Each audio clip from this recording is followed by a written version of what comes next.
Hello everyone, welcome to our YouTube channel, The United India. I'm your host and host Krishna Sontakke, and today we are interviewing a person who have contributed a lot in Pune's politics, in the inner politics of Pune's Congress. So today we have President and Speaker Head of Department of Congress, Professional Congress, Mr. Ganesh G. Reddy. Namaste sir. तर sir, आता तुम्ही म्हणजे highly educated आहात. तुम्ही MIT पासून तुमचं graduation झालंय. तर तुम्हाला असं म्हणजे बरेचसे मी जण बघितले की जे हायली एज्युकेटेड आहे ते कम्युनिस्ट आयडिओलॉजीकडे जास्त वळतात. जे कम्युनिस्ट विचारधारा आहे, CPI, CPIM, CPIML, त्या विचारधारेकडे जास्त जाणं प्रेफर करतात. तर तुम्हाला असं का वाटलं की तुम्ही काँग्रेसमध्ये जायला पाहिजे? असं का वाटलं? काँग्रेसचे संस्कार एवढे जबरदस्त आहेत. मुळामध्ये ते संस्कार आपल्याला आयुष्य घडत असतात. आणि काँग्रेसचा जो इतिहास आहे तो खूप जुना आहे. आणि त्या इतिहासासोबत काँग्रेसची जी विचारधारा आहे, म्हणजे ती सोच आहे, ती खूप परिणाम आहे. काँग्रेसमध्ये काय माहिती का, एखादी विचारधारा कोणती किती चांगले. आता मी भारत जोडो यात्रा कन्याकुमारी काश्मीरमध्ये गेल्यानंतर प्रत्येक वेळी मला विचार होतो की काँग्रेसची विचारधारा काय आहे, कशी आहे, कोणत्या पद्धतीने आहे. तर काँग्रेसची विचारधारा ही सर्वसमावेश आहे, सर्वांना घेऊन चालणारी आहे. आणि विशेषतः मानवतावादी आणि माणुसकीसाठी काँग्रेसची विचारधारा आहे. तर आता सर, जसं तुम्ही सांगितलं की तुम्ही भारत जोडो यात्रामध्ये होता. कन्याकुमारी ते काश्मीर 3000 किलोमीटरचं जे तुमचं एक्सपिरियन्स होतं ते कसं होतं, तुम्ही ते आमच्या ऑडियन्सला सांगू शकतात का? भारत जोडो यात्रा कन्याकुमारी ते काश्मीर के म्हणतो आम्ही त्यांना. एक माझ्यामध्ये खूप मोठी संधी होती. जेव्हा मी ठरवलं की भारत जोडो यात्रामध्ये जायचं आहे, तेव्हा मी विचार केला की बाबा ठीक आहे, ठरवलंय, पण खिशामध्ये ₹1 पण हो. जायचं आपल्याला भारत यात्रा करायची आहे, पण खिशामध्ये ₹1 नाहीये, पण डिसिजन झालाय. मग मी डायरेक्टली जायचं म्हणून ठरवलं, हे केलं, सर्वांना सांगितलं. आणि मग आता काय करावं, पैसे तर नाहीत खिशामध्ये. मग डायरेक्टली एक शिवसेनेचे आमदार आहेत, माझे आमदार आहेत, त्यांना फोन केला. चांगली ओळख होती, नाव? तर ते माने साहेब म्हणून ते होते. पण ते चांगले होते. त्यांना ट्रेनिंग पण देतो भाषणाचं, 2 मिनिटात लोकांचं मन कसं जिंकायचं ते पण सांगत होतो. आणि त्यांना फोन केला, असं असं असं भारत जोडो यात्रा निघाले आणि तुमची मदत पाहिजे मला. तर त्यांनी सोडता सवाल बोलला, काँग्रेसचा माणूस आहे, मी तुला का मदत करू? तेव्हा मी म्हणलं, सर आपले सध्या हे आहेत, आपण काँग्रेस आहे, राष्ट्रवादी आणि शिवसेना युती आहे, उद्धव ठाकरे तेव्हा ते हे होते. मग त्यांनी ये म्हणले, त्यांचं ट्रेनिंग पण देत होतो त्यांना, आणि त्यांनी मदत केली. आणि त्यांनी त्यांच्या ते अल्पशी मदती होती, मी डायरेक्टली कन्याकुमारीपर्यंत पोहोचलो. पुण्याला आलो. पुण्याहून संध्याकाळी 11 वाजता निघालो होते. आणि एक 2-3 दिवस गेले, कन्याकुमारी पोहोचतो, म्हणजे बालाजी मार्गे कन्याकुमारीला तिथं पोहोचतो. आणि कन्याकुमारीला 5 तारखेला पोहोचलो तिथं. 6 सप्टेंबर पासून होती. संध्याकाळी 6 वाजता, म्हणजे तिथं दुपारी 11 वाजता का 11:30 वाजता गाडी पोहोचली. आणि मग आता जायचं काय, काही ओळख नाही, काय नाही. समजा तिकडून आपलं ही गर्दी असते का, जत्रा यात्रा असते का, तसं ते कन्याकुमारी फुल लोक, जिकडं तिकडं काँग्रेसचे कार्यकर्ते, काही वेगवेगळे ऑल भारतामधून कार्यकर्ते आले. आणि मग आता काय करावं, मग आता गांधी मंडप कशी गेलो तिथे, म्हणजे जिथून यात्रा भारत जोडो यात्रा स्टार्ट करायची ना, त्या ठिकाणी गेलो. तिथं गेल्यानंतर तिथं उभा टाकलो, बॅग होती 25 किलोची बॅग टाकली आणि तिथं उभा टाकलो. असं पाठीमाग समुद्र होता, इकडे समुद्र होता, इकडे समुद्र होता. विवेकानंद स्मारक तिथं होतं. आणि गांधी मंडप त्या ठिकाणी उभं टाकलं होतं. मग तिथं गेटवर उभं टाकलं. ते एक अशोक गुप्ता म्हणून नावाचा एक माणूस आला. ओके. मग त्यांनी माझ्यापेक्षा मोठे होते, 20 वर्षांनी मोठे होते. मग त्यांनी माझी चौकशी केली, कुठून आला, कहा से आए हो, कसे आले. आणि मग पुन्हा तिथून लिंक चालू झाली. अशोक गुप्तानी मला चहा पण पाजवला, येऊ पण घातलं, आणि संध्याकाळी त्यांच्या ग्रुपमध्ये मला सामील केलं. त्यांची एक राहण्याची तिथं व्यवस्था केली होती. तिघ-चौघ जण होते, जे भारत जोडो यात्रा होते निघाले होते. भारत यात्रेतून त्याची निवड होती. त्याच्यासोबत केलं आणि तिथून मग पुन्हा चालू केलं. मग तुम्ही तर असं म्हणजे पदाधिकारी आहात, तर इनर पार्टी काय हेल्प भेटली नाही का? कारण तुम्ही पदाधिकारी आहात. काँग्रेस हा सेलमध्ये काँग्रेसचा आहात? पदाधिकारी आहे. भारत जोडो यात्रेच्या अगोदर माझे 1 महिना अगोदर मी नाव नोंदवलं होतं. ओके. हां, आमचे यात्रेसाठी, हां, भारत यात्रे. माननीय नानासाहेब पटोले आहेत ना, हं, नानाभाऊ पटोले, हं, त्यांनी माझं नाव डायरेक्टली दिल्लीला पाठवून दिलं होतं. हं, मग 1 महिन्याच्या अगोदर मी त्यांना ॲप्लिकेशन दिलं, "सर असं-असं जायचं आहे." हं, मग मी विचारलं त्यांना, ते 15 दिवस अगोदर म्हणले, "तुझं नाव पाठवून दिलं, तू जाऊ शकतो" हं, म्हणले. आणि मग माझं नाव तिथं गेलेलं आहे, पाठवून दिलंय म्हणून मी बिनधास्तपणे गेलो इथून. हं. आणि तिथं पाहतो तर काय लिस्टमध्ये नावच नाही. अरे! आता काय करायचं? समजा अंधारच अंधार. हं, लिस्टमध्ये नाव नाहीये. आता हं, कन्याकुमारी ते काश्मीर हं. आणि एवढी खिशामध्ये फक्त ₹2000 घेऊन तेही माने साहेबांनी मला एक छोटीशी मदत म्हणून दिली होती. हं, फक्त 2000 जाऊ दे, कोण 1500 संपले. हं, खिशामध्ये फक्त ₹500 होते हं, आणि लिस्टमध्ये नाव नाहीये. हं, मग आता म्हणलं बघू तरी पण काय. कसं असतं माहितीये का? तुम्हाला एखादी गोष्ट करायची असेल, नंतर मार्ग सापडतो. हं, एखादी गोष्ट जर तुम्हाला करायची असेल, तर मार्ग सापडतो. नाही तर बहाणा सापडतो. हं, मग आता काय करावं? मग मी नानाभाऊला बोललो. नानाभाऊ म्हणले, "तू चालायला लाग" म्हणले. हं, "जे होईल ते होईल" म्हणले हं, "आणि काही अडचण आली तर मला फोन कर." हं, आणि त्यानंतर मग पुन्हा म्हणलं ठीक आहे चालेल. मग जे भारत यात्री आहेत त्यांना हे केले. मग आमच्या सोलापूरचा एक भारत यात्री त्याला पण कन्याकुमारी ते काश्मीर जायचं होतं. सरफराज काझी. हं, पुन्हा असे एक 4-5 जण भेटले हं, आणि आम्ही निघालो हं, त्याच्यामध्ये. म्हणलं आपले आहेत महाराष्ट्रातले तर आहेत. चला म्हणलं. हं, आणि चढाल्यानंतर पुन्हा पहिल्या दिवशी असं झालं, संध्याकाळी ते सभा झाली. मग राहुलजी म्हणले, की "आपल्याला इथून 4 किलोमीटर चालायचंय." हं, म्हणजे आजच्या दिवस 6 तारखेचं एक संध्याकाळी 6 ते 8 वाजेकडून हं, ते चालायचं 4 किलोमीटर चालायचंय हं, आणि उद्याच्याला चालू करायचं म्हणलं. हं, आणि मग पुन्हा संध्याकाळी ते चाललो सर्व, पण झोपायचं कुठं? मुक्काम कुठं करायचा? हं. मग कंटेनरचं सोय तर केलेली की? काहीही नाहीये. फक्त खिशामध्ये ₹500 होते. हं, राहायचं काय? खायचं काय? हा एवढा मोठा प्रश्न होता ना. आणि पाठीवरती ते 25 किलोची बॅग हं, हं, आणि 25 किलोची बॅग टाकून पाठीवर चालायचं आणि मग पुन्हा चालायचं असं वेगळं. संध्याकाळी ते भाषण झालं. त्या राहुल गांधी जो आमचा कॅम्प होता भारत यात्री, त्या कॅम्पपाशी गेलो. हं, पण आम्हाला तिथे एंट्री दिली नाही. हं, त्यांनी फक्त 118 भारत यात्रीचं इंटरव्ह्यू घेऊन सिलेक्शन केलं होतं. हं, हं, फक्त 118 म्हणजे प्रत्येक राज्यामधून 8-9, 8-9 असे या पद्धतीने केले हं, होते. आणि त्या 118 मधून आता आम्ही काँग्रेसचे हळूच कार्यकर्ते, पदाधिकारी, पण आमचं नाव लिहित नाही की. हं, तर मग काय करा तिथंच. आणि मग आता संध्याकाळी 10 वाजले. खायचं काय? राहायचं काय? आता मग आमचे मित्र काय म्हणले, "आपण बेस्ट पण एक लॉज करू. लॉजवरती ₹500, ₹1000 जे जातील ते करू." मग मी त्यांना म्हणलं, की बाबा आपण कन्याकुमारी ते काश्मीर जातो आणि प्रत्येक ठिकाणी आपल्या प्रत्येक शहरामध्ये प्रत्येक दिवसाला ₹500, ₹1000, हं, ₹2000 खर्च करायची आपली कॅपॅसिटी नाही सध्या. हं. आणि आपण केलं तर लाखो रुपये लागतील म्हणलं. हो. पण आपल्याला काही मार्ग काढावा लागेल ना. हं, तर मग काय करावं? मग बघितलं आजूबाजूला. तर तिथे एक शाळा दिसली. कॉलेज होतं. हं, कॉलेज दिसलं आणि मग त्या कॉलेज बघितलं. पार्किंग व्यवस्था होती, वॉचमन होते. त्या वॉचमनला सांगितलं, की आम्ही काय आलो, कुठून आले, कसं आलोय. हं, हिंदीमध्ये. त्याला पण तेवढी हिंदीमध्ये मोडकी-तोडकी सांगितले. हं, कारण शेजारी राहुल गांधीजीचा कॅम्प होता. हं, आणि मग म्हणलं, "भैया पार्किंग है यहाँ पे सो जाओ." हं, माझ्याकडे अत्तराचं बघायचं होतं आणि मी बिनधास्तपणे तिथे टाकलो. हं. तो माझा कार्यकर्ता सोबत होता, तो माझ्याकडे बोलला, "म्हणलं काय करू?" म्हणलं, "काय नाही," म्हणलं, "बिनधास्तपणे झोपायचं." अरे तो एकदा माझ्याकडे बघतो, एकदा राहुल. म्हणलं कसं होणार म्हणले. कन्याकुमारीचा पहिला दिवस हं, आणि पहिला दिवस व पहिला मुक्काम आणि काश्मीरपर्यंत जायचं. हं, म्हणजे 2 महिने लागतील, 3 महिने लागतील, 5 महिने लागतील, काही आयडिया नाही. फक्त 150 दिवसाचा प्लॅनिंग दिला होता आमच्या. हं, म्हणजे तो पण नेटवरती होता. तो काय करायचं, कसं करायचं? मग ठीक आहे म्हणलं चालेल. आणि त्या दिवशी आम्हाला समजलं, की त्याच दिवशी सकाळी 6 वाजता राहुल गांधीच्या हस्ते त्या शाळेमध्ये आंब्याचं झाड लावणार आहे. हं, नारळाची झाडं. तिथं वृक्षारोपण आहे. तिथून सुरुवात होती. हं. आणि मग पुन्हा 5 वाजता अंघोळ. अंघोळ कुठं करायची? ते पाणी बी सापडत नव्हतं. अरे! मग तिथं काय मग पुन्हा डोकं लावलं. बघा, डोकं लावलं की सर्व गोष्टी आपल्या होत्या. तिथं बगीचा होता. बगीच्यामध्ये झाडं हिरवे होते. अरे म्हणलं असं पाईप. झाडे हिरवी दिसते तर इथं कुठे पाण्याची व्यवस्था असेल म्हणलं, नळ असेल मग शोधा.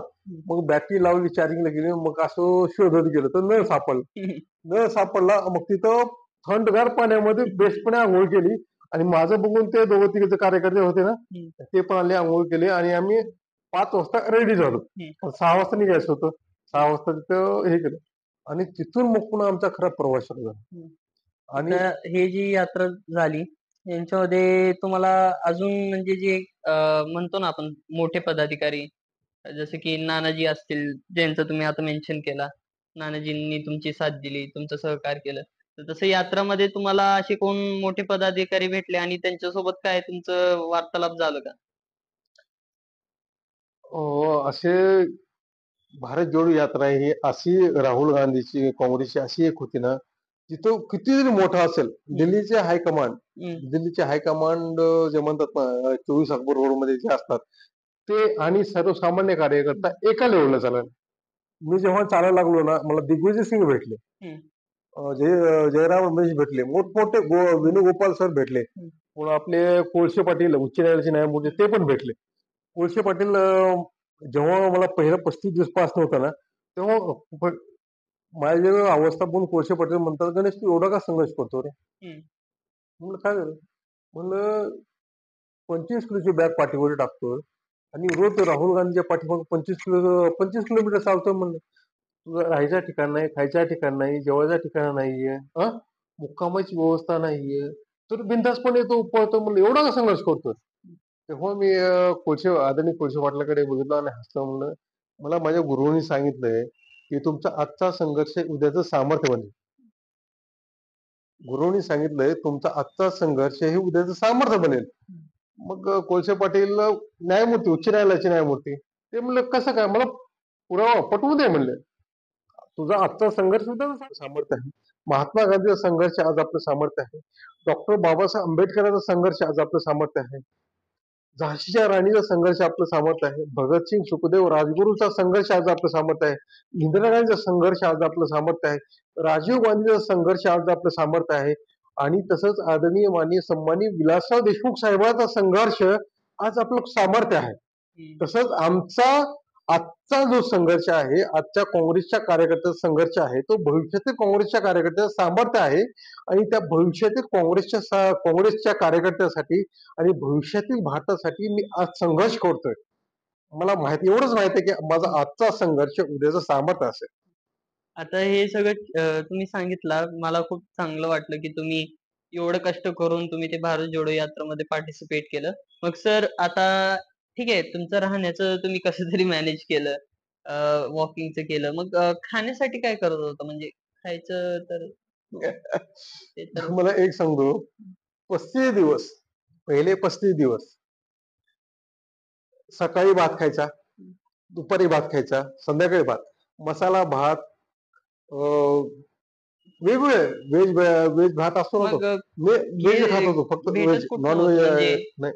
यात्रामध्ये भेटत होतं का तुम्ही असं म्हणजे विकत घेऊन? ते यात्रामध्ये कसं होतं माहिती का, यात्रामध्ये कन्याकुमारी ते काश्मीर जागोजागी असे फळाचे जेवणाचे स्टॉल असायचे काँग्रेसनं केलेले. म्हणजे त्यात जिल्ह्याचे जे कार्यकर्ते आहेत ते कार्यकर्ते असे आपल्या आपल्या फळाचा स्टॉल लावायचे, जे असं जसं दिंडीमध्ये चालतं आपण, कोणी पाण्याच्या बाटल्या घेतं, कोणी जेवणाची व्यवस्था करतं, तशी ही भारत जोडो यात्रा एक दिंडी होती, परिवर्तनाची दिंडी होती. त्या दिंडीमध्ये प्रत्येकाने कार्यकर्ते आपल्याला जेवढं झेपेल आणि पचेल, रुचेल तेवढ्या पद्धतीने मदत केली. कुणी चक्कू असेल, कुणी फळं असतील, ते असं हे केलं, कुणी चहा वाटला. म्हणजे दिंडीमध्ये जसं आपण हे करतो ना, तसं कार्यकर्त्यांनी पहिले 35 दिवस आम्हाला त्या पद्धतीने मदत केलं. आणि त्या त्या जिल्ह्यामधील त्या त्या स्टेटमधील जे होते काँग्रेस होते, त्या जे नेते होते त्यांनी असे जेवणाची व्यवस्था केली होती. त्याच्यामध्ये 3 कॅम्प होते. एक राहुल गांधीचा कॅम्प होता, एक दुसरा इंटरस्टेट यात्री म्हणजे जे चालतायत त्यांच्यासाठी एक कॅम्प होता 2 नंबरचा, आणि 3 नंबरचा कॅम्प होता सर्वसामान्यांसाठी होता. म्हणजे आमच्याकडे इंटरस्टेट नावाचा एक यात्रेचा पास काढून दिला होता. आम्ही त्या 2 नंबरच्या ह्याच्यामध्ये जाऊन जेवणाची व्यवस्था होती आमची, व्यवस्थित होती. पण तो एक होता, एक मला अनुभव आलाय, केळामधला अनुभव. आणि पास नव्हता माझ्याकडे, काही नव्हता. आणि मी डायरेक्टली राहुल गांधीच्या कॅम्पमध्ये बसलो. आणि त्याच्यामध्ये माझ्यासोबत आणखीनही कार्यकर्ते होते. 25-30 कार्यकर्ते होते. गरावून गेले तिथं. आणि तेवढं ते केरळच्या मॅनेजमेंटला समजले की आपल्या ह्या ग्रुपमध्ये म्हणजे भारत जोडो राहुलजीच्या कॅम्पमध्ये कार्यकर्ते घुसले. आणि मग त्यांनी आले पकडायला आले प्रत्येकाचे आय कार्ड चेक करतात. त्याच्यामध्ये मी सापडलो. नाही म्हणलं तुम्ही कार्यकर्ते, माझ्याकडे पदाधिकारी होतं, उपाध्यक्ष होतो वक्ता विभागाचा महाराष्ट्र, त्यांना सांगितलं. पण त्यांना नाही म्हणलं आम्ही सिक्युरिटी खूप काळजी घेतो आम्ही. तिथं बाहेर हॉल. मी म्हणलं मी एकटा नाही, माझ्यासोबत 25 जण आहेत. ते म्हणले कुठे आहेत का? मग ते म्हणले आम्ही नाही म्हणले, आम्ही त्याच्याकडे पास आहेत ते हे. आणि मग त्याच्यामुळे मग मी ठरवलं की म्हणलं आपण अजून एक दोघं आहेत, तो दोघंच आहे, बाकीचे ते राहतील म्हणून. आणि मग पुन्हा ते निघाले तेव्हा मी हसलो. सकाळपासून जेवण गेलं नव्हतं, जेवायचं ताट वाढलं होतं, जेवायचं ताट होतं पुढे जेवणार आहे, एक 10-15 मिनिटं जेवण चालू होतं, तरी मला बाजूला काढलं. तेव्हा तेवढं होत असताना खूप यातना झाली, तरी पण मी हसलो. तेव्हा ते कार्यकर्ते म्हणले अरे तू ते बाहेर काढताय तो तू हसतो. म्हणलं काय वाटतंय का तुला? म्हणलं हा जो इतिहास आहे खूप मोठा इतिहास होतो, लिखाण केलं जातं. म्हणजे आपला आजचा संघर्ष हे उद्याचं सामर्थ्य आहे. हे जेव्हा मला भविष्यामध्ये कोणते इंटरव्ह्यू घेईल तेव्हा सांगायला हा मला मुद्दा पाहिजे होता, तो मला मुद्दा भेटला. आता झालं म्हणून तो मला 3 वर्षापूर्वी आजची जी कंडिशन आहे ती समजली होती मला. म्हणलं आपल्याला सांगण्यासाठी एक मुद्दा भेटला, तो मुद्दा आज मी तुम्हाला सांगतो. तर राहुल गांधीशी कधी भेट झाली का तुमची यात्रामध्ये? हा, राहुल गांधीचे भेट आता मी असं ठरवलं होतं. पहिले 10 दिवस म्हणजे 200 किलोमीटर चालवलं, एवढं परेशान झाले, पायाला फोड बीड आले होते. आणि माझा बूट होता ना तो लेदरचा बूट होता. लेदरचा बूट होता. मला काय चालायचं म्हणून चालायचं. एकदम काय म्हणतात, जिवंत इच्छा असेल ना, nothing is impossible. Napoleon Bonaparte आमचा आदर्श, nothing is impossible in this world. कोणी काही म्हणलं का लगेच मी आणखी म्हणतो nothing is impossible in this world. मी एक विजिटिंग कार्ड लिहिलं होतं, मला आठवतंय, पुरुषोत्तम अकॅडमीचं. आणि त्याच्यावरती लिहिलं होतं मी, जिंकणं हे खूप सोपं आहे. ते माझ्या मित्रांनी बघितलं आणि म्हणलं तुला ये लागलं का? म्हणलं जिंकणं किती तू म्हणतो सोपं आहे? हो म्हणलं सोपं आहे. कसं काय सोपं आहे? हे जिंकल्यास सांगायला सोपं आहे म्हणलं. काय तेव्हा तुम्ही जेव्हा जिंकत आहे तेव्हा, जेव्हा जिंकलेलं असतात तेव्हा सोपं वाटतं. जिंकत नसतात जेव्हा तुमचा संघर्ष करतो तेव्हा अवघड वाटतं. म्हणून तो मित्र आणखी म्हणतो जिंकणं हे खूप सोपं आहे. जसं nothing is impossible in this world. कधी वाटतं म्हणजे आपण जेव्हा शिखरावर जाऊन पोहोचतो ना तेव्हा वाटतं की nothing is impossible in this world. जेव्हा आपण एखाद्या क्षेत्रामध्ये टॉप बनतो, विजयी बनतो, तेव्हा वाटतं की जिंकणं खूप सोपं आहे. पण जेव्हा संघर्ष करत असतो ना तेव्हा वाटतं जिंकणं खूप अवघड आहे. मग त्या कंडिशन मध्ये आम्ही ते नेपोलियन बोनापार्ट म्हणजे जिंकणं खूप सोपं आहे, जे होईल ते होईल म्हणलं. आम्हाला कन्याकुमारी ते काश्मीर चालायचं म्हणलं. आणि मग पुन्हा त्या ह्याच्यामध्ये तो ठामपणे म्हणलं तुम्हाला काढायचं काढा, काय हरकत नाही म्हणलं, बघू म्हणलं. मग ते कार्यकर्ते म्हणले तुम्ही जेवून जा. नाही म्हणलं आता नाही म्हणलं, एकदा बाहेर निघालो ना वापस नाही म्हणलं.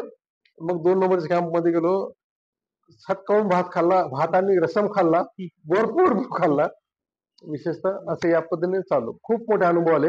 आणि ते करत असताना राहुलजी सोबत पहिले तुम्हाला मी सांगतो, तुम्ही तो प्रश्न होता ना, आता 10 दिवस झालं होतं. आता राहुलजी असे घेऊन आले पाठीमागून. आणि मी पूल असतो का आपला नदीचा पूल, त्या पुलावर बसलो बेस्टपणे, असं वरच्या साईडला बसलो. आणि राहुलजी शांतपणे येत होते. मला आता काय करावं. मग राहुलजी नमस्कार राहुलजी म्हणलं. मला वाटलं राहुलजी काय म्हणले, राहुलजी असं असं बघताय, अरे नमस्कार नमस्कार. राहुलजीची ती पहिली भेट झाली.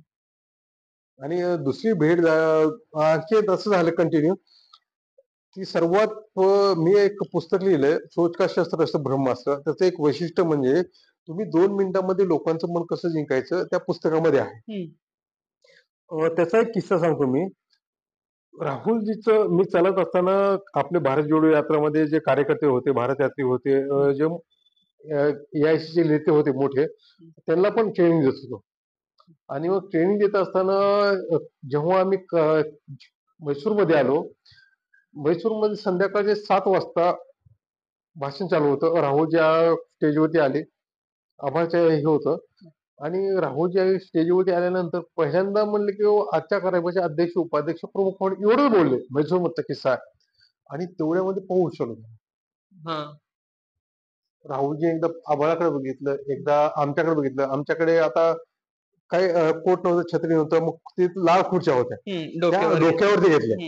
डोक्यावरती घेतल्यानंतर मग राहुलजीने आमच्याकडे बघितलं, थोडे हसले. एकदा मीडियाकडे बघितले, एकदा स्टेजवरती शिवकुमार DK शिवकुमार आणि मुख्यमंत्री होते त्यांच्याकडे बघितलं आणि त्यांनी नॉनस्टॉप एक 25 मिनिट बोलले. भारत जोडो यात्रा काय आहे, आमचे म्हणजे आमचे वैचारिक विचारधारा, आमचे मत काय आहे, तिथल्या लोकांना ते सांगत होते. आणि 25 मिनिटानंतर त्यांचं भाषण संपलं आणि काय आश्चर्य, पाऊस पण संपला. आणि मग राहुलजी भाषण संपवून गेले कॅम्पकडे. आमच्या डोक्यावरती खुर्च्या होत्या त्या खाली ठेवल्या आणि आम्ही पण निघालो.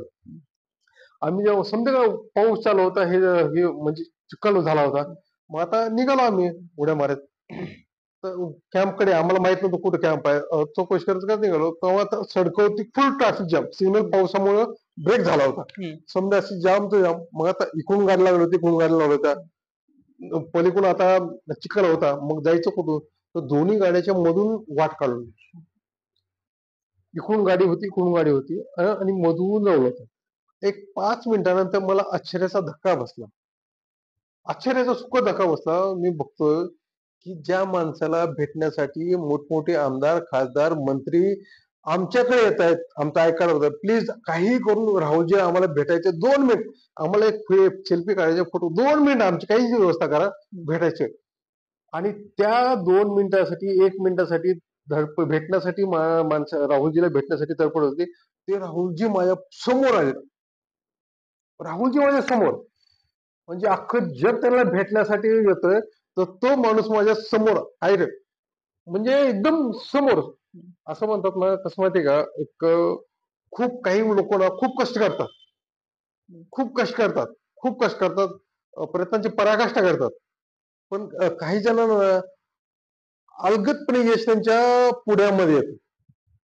अलगदपणे काही न करता येतं, फक्त ते कंटिन्यू आपलं आपलं काम करत असतं. तसे राहुलजी हे असते. मी बघतोय तर समोर माझ्या राहुलजीकडे मी बघतोय, माझ्याकडे राहुलजी बघतोय, राहुलजी माझ्याकडे बघून हसतायत, मी त्यांच्याकडे बघून हसतो. आणि मग त्या कॅल्क्युलेशन मध्ये मला समजलं की बाबा आता राहुलजी इथून 2 ते 5 मिनिट हलणार नाही. आपला पुण्याचा माणूस कॅल्क्युलेशन मध्ये एक्सपर्ट आहे. जसं तुम्ही कॅल्क्युलेशन मध्ये परफेक्ट आहात ना, तसं पुण्याचा माणूस कॅल्क्युलेशन परफेक्ट आहे. तेव्हा कॅल्क्युलेशन केलं की 2 ते 5 मिनिट राहुलजी कुठे जाणार नाही. आणि एक संकल्प केला की 2 मिनिटांमध्ये राहुलजीचं मन जिंकायचं. 2च मिनिटांमध्ये राहुलजीचं मन जिंकायचं. संकल्प केला. आता तेवढा मोठा माणूस आहे, तेवढं त्या 2 मिनिटांमध्ये भेटायचं, म्हणजे त्यांचं मन जिंकायचं. असं मन का आपलं लवाराचा भाता जसा असतो ना, धाड धाड धाड धाड धाड धाड पहिल्यांदा बोलतो. आणि संकल्प किती मोठा, मोठ्या माणसाला 2 मिनिटात जिंकायचं. म्हणजे काय होत ना, मग बोलणं झालं होतं ते सर, तरी पण म्हणलं राहुलजी नमस्कार. राहुलजी म्हणलं नमस्कार, अर्ज है. राहुलजी म्हणले क्या अर्ज है? राहुलजी वो अर्ज नहीं है, वो शायरी का अर्ज है. अर्ज है, जो लोग बारिश में भीगते हैं वो कपड़े बदलते हैं. जो लोग बारिश में भीगते हैं वो कपड़े बदलते हैं, लेकिन जो लोग बारिश में भी पसीनों से भीगते हैं ना, वो इतिहास बदलते हैं. आपका आज का भाषण इतिहास बदलने वाला है. आपको एक 2 मिनिट में या 20 मिनिट में आपको समझ में आएगा. आणि तेवढ्यामध्ये मी कुठून आलोय, कोणत्या परिस्थितीत मी चाललोय, कसा चाललोय, हे त्यांना रसभरीत वर्णन केलं. एक 5 मिनिटांमध्ये संधी आली होती. आणि राहुल गांधीचा एक गुरु बनण्याची त्या 2 मिनिटाची मला एक संधी भेटली होती. म्हणजे त्याला गायडन्स करण्याची संधी भेटली होती. मग त्यांना म्हणलं, राहुलजी अगर आपका भाषण और प्रभावी बनाना है, इम्प्रेसिव बनाना है, इफेक्टिव बनाना है, तो आपके भाषण में 4 नहीं तो 5 प्रभावी विचार या प्रभावी सुविचार चाहिए, तो ही आपका भाषण प्रभावी बनता है. त्यांचं काय प्रतिक्रिया होती याच्यावर? राहुलजी थँक्स म्हणले. आणि राहुलजी थँक्स म्हणल्यानंतर त्यांचं गेले पुढे. मग एक 5 दिवसानंतर, 5-6 दिवसानंतर त्यांचा एक डायलॉग खूप गाजला. तेव्हा पण गाजतोय, आज पण गाजतोय आणि भविष्यात पण गाजेल. ते काय म्हणतात माहिती का, मैं नफरत के बाजार में मोहब्बत की दुकान खोलने आया. तो तर किस्सा. त्या याच्यामध्ये तुमचं पण थोडंफार कॉन्ट्रीब्युशन होतं. त्या त्या डायलॉग मध्ये तुमचं पण थोडंफार कॉन्ट्रीब्युशन होतं म्हणावं. हम्म. त्या डायलॉग पासून आणि दुसऱ्या दिवस कसं जेव्हा एंट्री राहुलजी कॅम्पमध्ये गेलो म्हैसूरमध्ये तिथं मोठा बगीचा आहे ना, त्याच्या शेजारी आमचा कॅम्प लागला होता. आणि दुसऱ्या दिवशी राहुलजीचा बॉडीगार्ड माझ्याकडे आला. मी तिथंच कॅम्पमध्ये जेवायची व्यवस्था केली होती. आणि म्हणलं कल आपने जो राहुलजी को म्हणजे शायरी सुनाई थी वो मुझे सुनाओ. तर तो बॉडीगार्ड कोण होता माहिती का? 10 दिवसा अगोदर राहुलजीला भेटण्यासाठी मी तो सकाळी 5 वाजल्यापासून राहुलजीला भेटायचं भेटायचं भेटायचं. राहुलजी म्हणजे आणि माझ्यामध्ये अंतर किती 2 फुटाचं आणि 4 फुटाचं अंतर. हा? आणि तो प्रत्येक वेळेस मला हातानं असं पाठीमागं ढकलतो. 5 वाजल्यापासून ते 5 वाजेपर्यंत एवढा परेशान केलं नाही, एवढा परेशान झाला ना, मी पण विचार सोडला. शेवटी 5 वाजता तो बॉडीगार्ड म्हणला, गणेश भैया म्हणला तुम बहुत परेशान करने सुबह 5 बजे से लेके शाम के 5 बजे तक यार एक कांग्रेस कार्यकर्ते ऐसा कर इतना परेशान करते हैं. अगर मुझे अभी परेशान किया तो मैं आपको कमांडो के हवाले कर दूंगा. फिर आपको सीधा घर पे जाना पड़ेगा. आपको कश्मीर जाने की आवश्यकता नहीं पड़ेगी. हाँ? तो तो बॉडीगार्ड मला म्हणतोय कॅम्पामध्ये की भैया कल आपने जो शेर सुनाया था वो मुझे डबल सुना. मी त्याकडे असं बघितलं.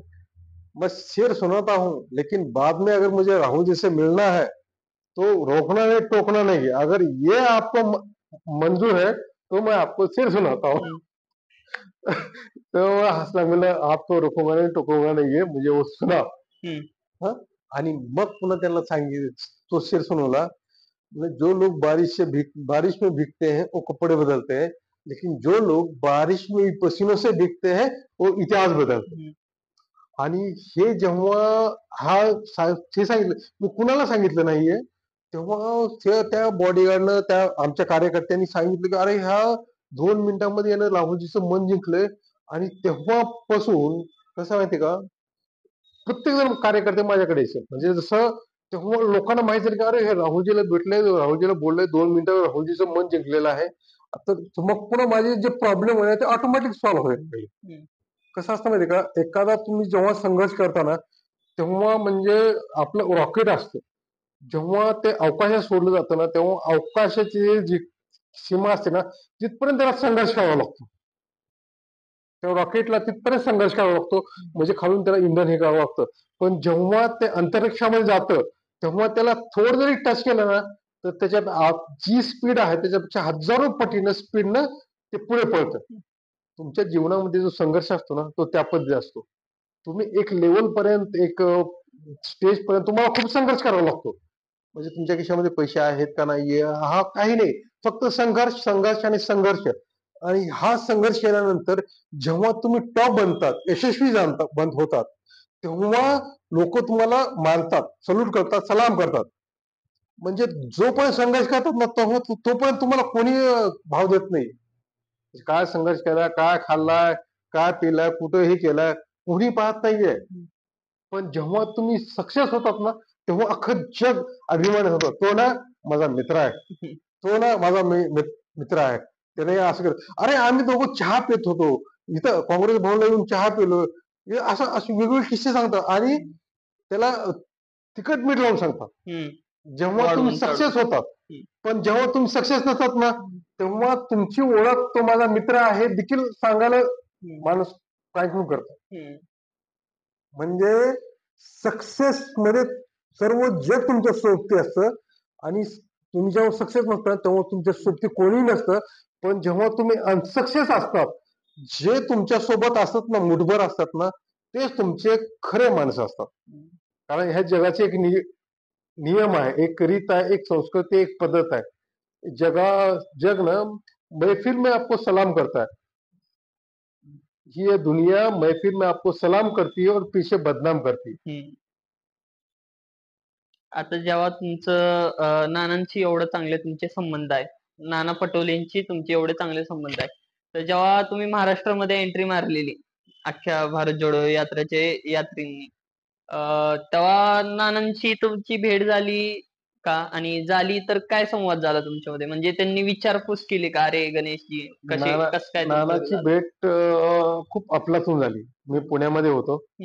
पुण्यामध्ये मी खूप जणाला मला एक कोणत्या तरी पदावरती घ्या, पदावरती घ्या, पदावरती घेऊन आमच्या सर्व नेत्यांना म्हणलं तेव्हा.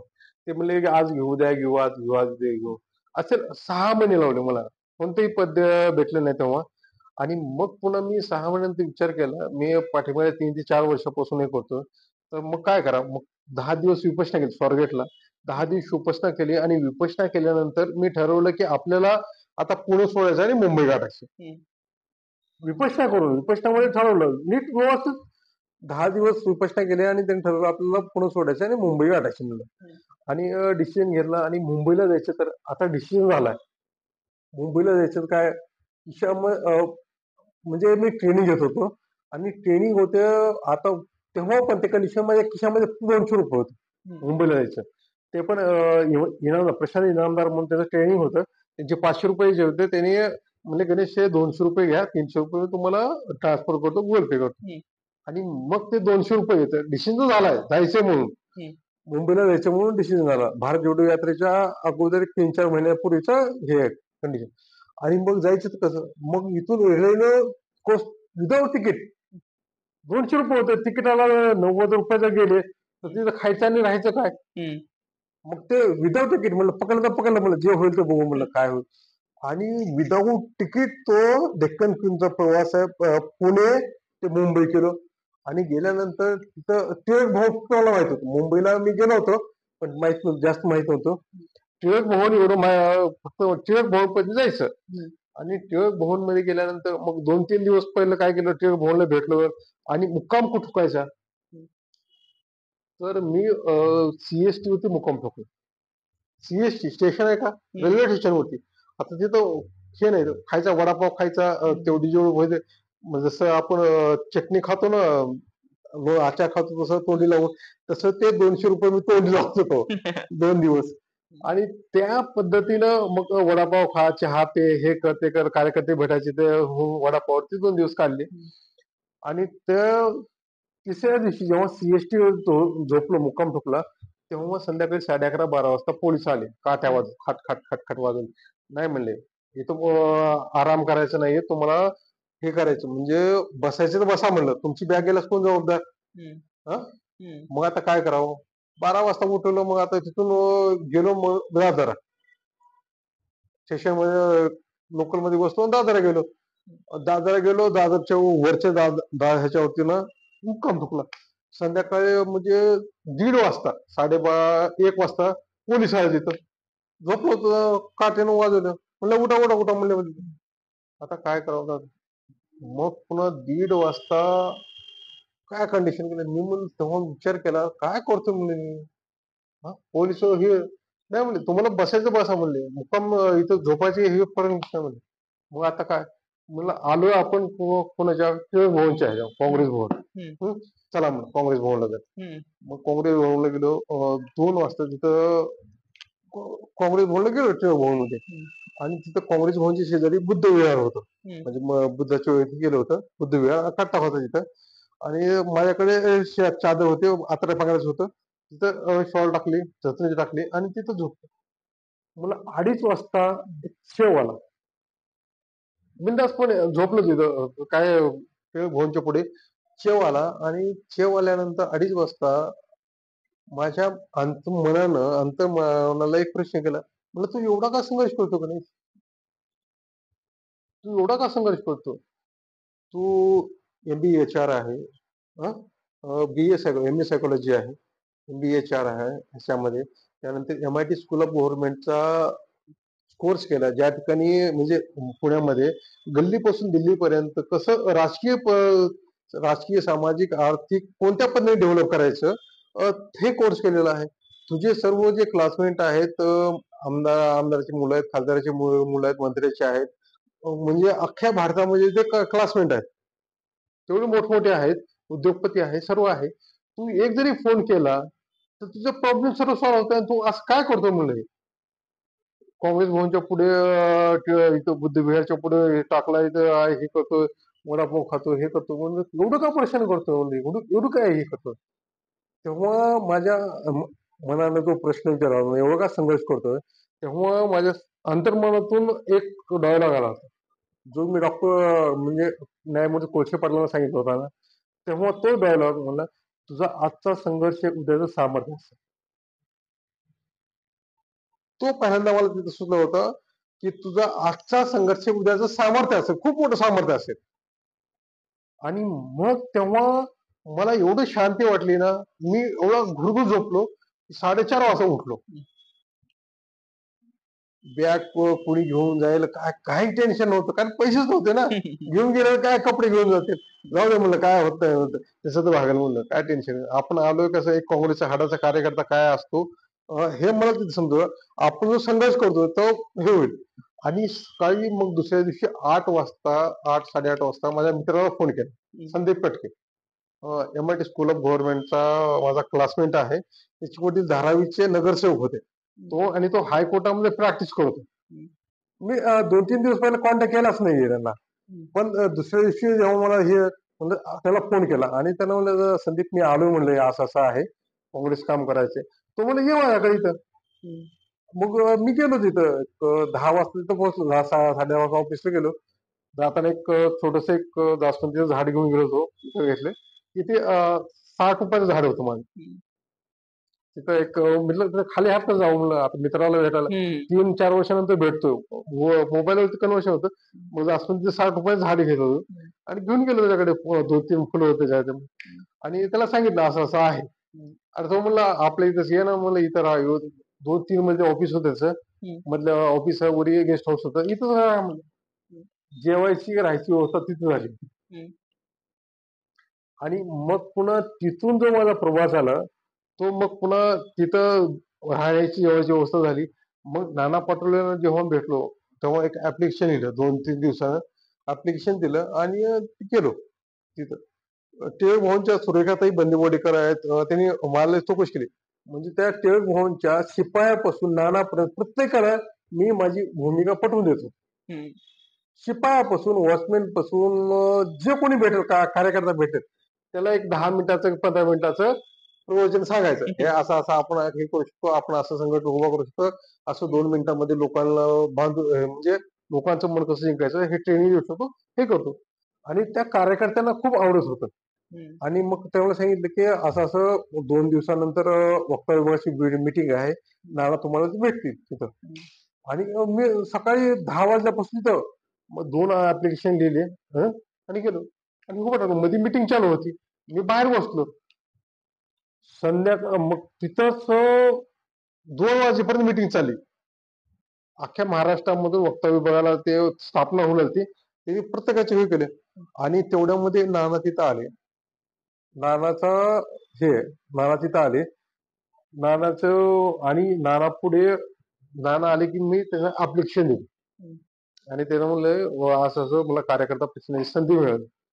नाना का म्हणले, अरे कुठं होता, पाठीमागल्या 2 ते 3 तासापासून आम्ही याच्यावरती हे करतो, चर्चा करतो. नानाने म्हणले, मला 5 मिनिटांमध्ये ते ऍप्लिकेशन वाचले, ह्याला महाराष्ट्र वक्ता विभागाच्या प्रदेशवरती घ्या म्हणले. 5 मिनिटांमध्ये लगेच धाडदेशा. ज्या ठिकाणी मला एका पदावरती घ्या म्हणून 1 वर्ष मी मागे लागत होतो, पण त्या ठिकाणी मला नानांनी फक्त ऍप्लिकेशन बघितलं आणि बघितलं 5 मिनिटांमध्ये मला प्रदेशपदी घेतलं. ऍक्च्युली 5 मिनिटाच्या अगोदर 1 वर्षाचा प्रवास मी सांगतो तुम्हाला. नाना जेव्हा पुण्यामध्ये यायचे ना, तेव्हा नानाचं व्यक्तिमत्व कसं माहितीये का, हायटेड आहे, बॉडीबाज आहे, मोठं एकदम लोकांमध्ये विसरते. नाना पुण्यामध्ये तुम्ही बघितलं, नानाच्या अवतीभोवती सभोवताली कमीत कमी 100-200 माणसं असतात पुण्यामध्ये आलं. त्यांच्यापर्यंत पोहोचणं म्हणलं ना, तर एक खूप मोठी तपश्चर्या आहे, खूप मोठी. म्हणजे आणि गेलं ना 1 सेकंद, 10 सेकंद, 5 सेकंद तेवढंच बोलू. तर मी एक आयडिया केली होती. मग नाना जेव्हा जेव्हा पुण्यामध्ये आले ना, तर 25 फूट लांबून, नाना नमस्कार, नाना नमस्कार. 1 वर्ष नाना नमस्कार असतो, लांबूनच 10 फुटावरून 15 फुटावरून, कारण जवळ जायला चान्सच नव्हता ना. नाना नमस्कार, नाना नमस्कार, नाना नमस्कार. नानाने मला एवढा ओळखून ठेवला, माझा आवाज मोठा तगडा होता, आता पण आहे. तो नाना, नाना नमस्कार असं म्हणलं तर नाना लगेच ते ओळखीचा आवाज येतो ना. अरे यार, मग ते हसले, म्हणले नाना नमस्कार. मग तेव्हा नानांनी मला त्या 5 मिनिटांमध्ये प्रदेशवरती घेतलं. आणि तेव्हा समजेल की बाबा काय होतं. जेव्हा आपण एखादं म्हणजे म्हणतो ना, आपल्याला एखादी गोष्ट करायची असेल तर मार्ग सापडतो. नाही करायची असेल तर बहाणा सापडतो किंवा कारण सापडतो. पण त्या खिशामध्ये पुण्यामधून जो प्रवास होता तो खिशात ₹200 घेऊन गेलो होतो. आणि जेव्हा तो मी आता ऑल महाराष्ट्र कार्यकर्ता प्रशिक्षण करतो, 2 मिनिटामध्ये लोकांचं मन कसं जिंकायचं हे त्यांना सांगतो. अ, कसं माहितीये का, बडा आदमी बनना अच्छी बात है, बडा आदमी बनना अच्छी बात है, लेकिन अच्छा आदमी बनना बहुत बड़ी बात. फोटो काढायला आपल्याला 1 सेकंद लागतो, पण आपलं नाव डेव्हलप करायला, आपलं इमेज डेव्हलप करायला, आपलं ब्रँड डेव्हलप करायला सालोसाल लागतात. तर ते 2 मिनिटामध्ये आपलं ब्रँड कसं डेव्हलप करायचं हे मी काँग्रेस कार्यकर्त्यांना सांगतो. आणि हे सांगत असताना मी माझा कन्याकुमारी ते काश्मीरचा संघर्ष सांगतो, पुणे ते मुंबईचा संघर्ष सांगतो, कोणत्या पद्धतीने आहे. आता असं म्हणतात की बाबा राजकारण म्हणलं की खोक्याचं राजकारण, खोक्याचं राजकारण, ईडीचं राजकारण, सीडीचं राजकारण असं चालतंय. पण माझ्या असं म्हणणं आहे, तुम्हाला राजकारणामध्ये टॉपला जाण्यासाठी तुम्हाला पैसा लागत नाही. हं? पैसा लागत नाही, की ओळख लागत नाही. तुमच्याकडे फक्त 5 गुण लागतात, 5 वैशिष्ट्य लागतात, 5 क्वालिटी लागतात. ती पहिली क्वालिटी कोणती आहे? तुम्हाला प्रभावी भाषण करता आलं पाहिजे. प्रभावी भाषण करता आलं पाहिजे. दुसरी क्वालिटी प्रभावी संभाषण करता आलं पाहिजे. तिसरी प्रभावी संघटन बांधणी करता आली पाहिजे. चौथं आहे राजकारणातील कॉमेडी सेन्स जमला पाहिजे. आणि 5वं आहे राजकीय सिद्धांतावरती पकड पाहिजे. हे 5 क्वालिटी तुमच्या मध्ये असतील ना, कुठलेही कार्यकर्ता असू द्या, मग तुमच्या खिशामध्ये ₹100 असतील किंवा नसतील काही फरक पडत नाहीये. त्या 5 क्वालिटी जर तुमच्यामध्ये असतील ना, तर तुमच्यासाठी nothing is impossible in this world. मग लोक म्हणतात की बाबा आज राजकारणामध्ये कोणत्याही पदावर जायला तुम्हाला लाखो नाही कोट्यवधी रुपये लागतात. पण असं नाही. तुम्हाला लाखो लागत नाही, कोट्यामध्ये लागत नाही, हे 5 गुण लागतायत. आणि तसं जर तुम्हाला आणखी एक इतिहास सांगतो की आज महाराष्ट्रामध्ये राजकीय लोक सर्व पक्षाचे घ्या, 100 राजकारणी कळले तर 100 पैकी 90 जणांकडे, 90 म्हणतो मी, 90 जणांकडे पद आहे, पैसा आहे, प्रतिष्ठा, पॉलिटिक्स आहे, पॉवर्स आहे, गाडी आहे, घोडी आहे, सब कुछ आहे. तरी पण त्यांना स्टेजवर जाऊन 5 मिनिट बोलता येत नाही. आणि 5 मिनिट बोलायची संधी जरी भेटली तर त्या 5 मिनिटांमध्ये लोकांची मनं जिंकता येत नाही. लोकांची मनं जिंकता येत नाही, हा मेन प्रॉब्लेम आहे. लोकांची मनं जिंकता येत नाहीत म्हणून त्याला कंटिन्यू गल्लीच्या आणि दिल्लीच्या पाठीमागे पळावं. म्हणजे गल्लीतून एखाद्याला 1 वाजता फोन आला किंवा 2 वाजता फोन आला, कोणत्याही कंडिशनमध्ये की असा असा प्रॉब्लेम आहे, तर त्या ठिकाणी त्या प्रॉब्लेम दिसता लागतं गल्लीतलं. आणि दिल्लीतून म्हणलंय की उद्या असं असं तुम्हाला हायकमांडने बोलवलं आहे, उद्या 11 वाजता तुमची अपॉइंटमेंट आहे किंवा परवा दिवशी आहे, तर त्या ठिकाणी जावंच लागतं. गल्ली आणि दिल्ली अशी 2 ठिकाणं आहे की तुमचं कुणाचं काही चालत नाही. पण गल्ली आणि दिल्ली कोणाच्या पाठीमागे खंबीरपणे, कणखरपणे आणि भक्कमपणे असते. जे भाषणामध्ये आणि संभाषणामध्ये एक्सपर्ट आहेत, माहिर आहेत, अष्टपैलू आहेत, त्यांच्या पाठीमागे गल्ली आणि दिल्ली खंबीरपणे, कणखरपणे आणि भक्कमपणे असते. म्हणून तुम्हाला राजकारणामध्ये टॉप व्हायचं असेल तर तुम्हाला फक्त भाषणामध्ये आणि संभाषणामध्ये परफेक्टली व्हावं लागेल. आणि ते भाषणामध्ये आणि संभाषणामध्ये परफेक्टली काम करायचं काम आमचं विलासराव देशमुख काँग्रेस कार्यकर्ता प्रशिक्षण केंद्र गांधी भवन पुणे हे करतंय. आणि पुण्यामध्ये करतोय, ऑल महाराष्ट्रामध्ये करतोय, ऑनलाईन आणि ऑफलाईन या पद्धतीने करतो. याच्याबद्दल थोडा अजून ब्रीफ मध्ये सांगाल का? ऑनलाईन आणि ऑफलाईन मध्ये म्हणजे काय डिफरन्स असणार, आणि ऑनलाईन मध्ये जे तुम्ही करताय ते कसं इम्पॅक्टफुल आहे काँग्रेसच्या वर्कर्स साठी? आणि जर नॉर्मल जर माझ्यासारखे लोक असतील तर त्यांना पण पार्टिसिपेट करायचं असेल की स्वतःच्या स्किल्स मध्ये डेव्हलपमेंटसाठी, तर ते तसं काय आहे का, का फक्त काँग्रेसच्या वर्कर साठीच आहे? सध्या तर मी फक्त काँग्रेससाठीच काम करतो. ओके. काँग्रेसच्या बॅनर खाली करतोय. आणि कुणी जर आले त्यांना एवढं सांगतो, मी काँग्रेसचं ट्रेनिंग देतो, काँग्रेसच्या कार्यकर्त्याला ट्रेनिंग देतो. अलायन्स वाल्यांना पण नाही का? हा, जर तुम्हाला शिवसेना, राष्ट्रवादी हा त्यांना पण नाही, नाही? राष्ट्रवादी ते पण आहे, राष्ट्रवादी शरद पवारचे आहेत ना, ते पण माझ्याकडे येतात, शिवसेनेचे पण येतात. आणि पण मी त्यांना सांगतो की बाबा तुम्ही ट्रेनिंग कोणाकडून घेताय हे पहिलं ओळखून घ्या. मी भारत यात्री आहे, भारत जोडो यात्रामध्ये चाललो आहे. माझं पुस्तक आहे शोध का शस्त्रास्त्र ब्रह्मास्त्र, राहुल गांधी त्याच्यामध्ये अडोळचे आहे, हे आहे. जर तुम्ही भविष्यामध्ये कुणाकडून ट्रेनिंग घेतलात तर हे म्हणत हे असं मी जे आहे ते सांगतो. जर तुमची काय ऑब्जेक्शन नसेल तर मी तुम्हाला ट्रेनिंग देतो, तसं काय आहे. ते खूप जण येतात माझ्या ट्रेनिंग येतं आणि चालतं. पण त्यांना मी सांगतो की मी असंच काँग्रेस काम करतोय, जर तुम्हाला हे मान्य असेल तरच या. आता जेव्हा एवढं वर्ष झालं तुम्ही काँग्रेसमध्ये आहात, नानांची तुमची भेट झाली, नानांनी तुम्हाला मेडल देखील दिलेलं माझ्या मतेनं भारत जोडो यात्रेच्या याला. आय गेस काहीतरी संघर्ष म्हणजे काय काय संघर्ष योद्धा हा संघर्ष योद्धा तो भारत जोडो न्याय यात्रामध्ये झाला. आता हे तुम्हाला सांगतो ह्याच्यामध्ये आणखीन खूप तुम्ही काही न्याय यात्रामध्ये होता? हा भारत न्याय जोडो यात्रामध्ये हो पण होता तुम्ही? हा भारत जोडो यात्रा कन्याकुमारी ते काश्मीर 3,500 किलोमीटर ते कंटिन्यू 4.5 ते 5 महिने लागले त्याच्यामध्ये. आणि भारत जोडो न्याय यात्रा मणिपूर ते मुंबई 6,000 किलोमीटर 6,500 किलोमीटर त्याच्यामध्ये पण चालू मणिपूर पासून मुंबई पर्यंत दोन्हीचा अनुभव एवढा जबरदस्त आहे की खूप. भारत जोडो यात्रामध्ये आणखीन काही तुम्हाला 2-3 हे सांगतो. मग मी जेव्हा चालत होतो ना तेव्हा भारत काँग्रेसचे समजे हायकमांड सचिन राव असतील, दिग्विजय सिंग असतील, हे सर्व सर्व भेटायचं, त्यांना हसवायचं, खेळायचं, त्यांना ट्रेनिंग द्यायचं. मग भारत यात्रेमध्ये तू हर किसी का ये करता है, अपना हर किसी का 2 मिनट में लोगों का दिल जीतते हो. तो मुझे मला असं म्हणजे याचं म्हणून जिंकून दाखवतो म्हणून. आणि मग माझ्या पुढे अशा काही गोष्टी आल्या, हे असंच कर म्हणे, ठीक आहे म्हणलं करू. आणि मग ते जे सांगतील त्या पद्धतीनं म्हणजे 2 मिनिटांमध्ये ते समोरच्या माणसाचं मन जिंकायचं. मग जिंकत असताना असं आलं, मग आमच्या सुशील कुमार शिंदेच्या सुकन्या प्रीती शिंदे, मग ते म्हणले अरे म्हणले आपण त्या ताईचं म्हणून जिंकायचं म्हणून 2 मिनिटांमध्ये 2 मिनिटांमध्ये जिंकायचं म्हणून. आणि मग जेव्हा महाराष्ट्रामध्ये आलो तेव्हा मी संधी शोधतो कधी कसं कोणत्या पद्धतीने करावं. आणि तेव्हा ती अकोला का वाशिम मला संधी भेटली कुठेतरी. संध्याकाळी 10 वाजता ताई जेवण म्हणजे राहुल गांधी जो कॅम्प असतो ना तिथं जेवणाचा कॅम्प असतो आणि राहण्याचा तर जेवणाच्या कॅम्प मधून तो निघाले. दिग्विजय सिंग यांना भेटून बोलून तो पुढे निघाल्या. आणि तेवढंच मग जेवण टाकलं होतं.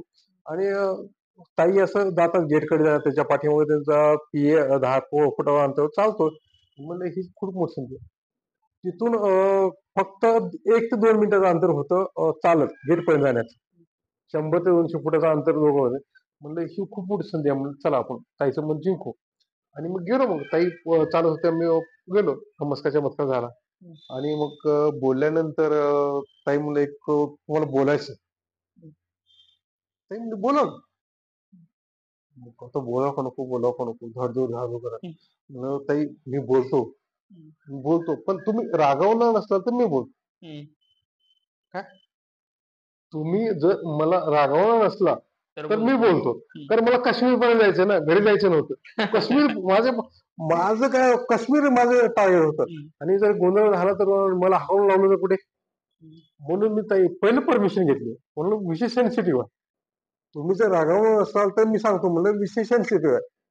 नाही म्हणले रागावत नाही तुम्ही सांगा. कारण काय कन्याकुमारी पासून आम्ही चालतोय, बोलतोय, हसतोय, खेळतोय. मग बोलतो तेव्हा मी तो डायलॉग केला. तो आज पण कार्यकर्ता ट्रेनिंग सेंटर कार्यकर्ता प्रशिक्षण असं त्यांना मी सांगतो. तो डायलॉग एवढा भारी होता. आज पण त्या डायलॉगचे मोठमोठे लोक दिवाळे मोठमोठे. म्हणजे जेव्हा मी हा तो डायलॉग असं असं होऊ शकतं का? एवढ्या 2 मिनिटांमध्ये तुम्ही त्याचं मन जिंकू शकता का? हे काय? तर तो डायलॉग काय होता माहिती का? तो खूप मोठं सिक्रेट आहे.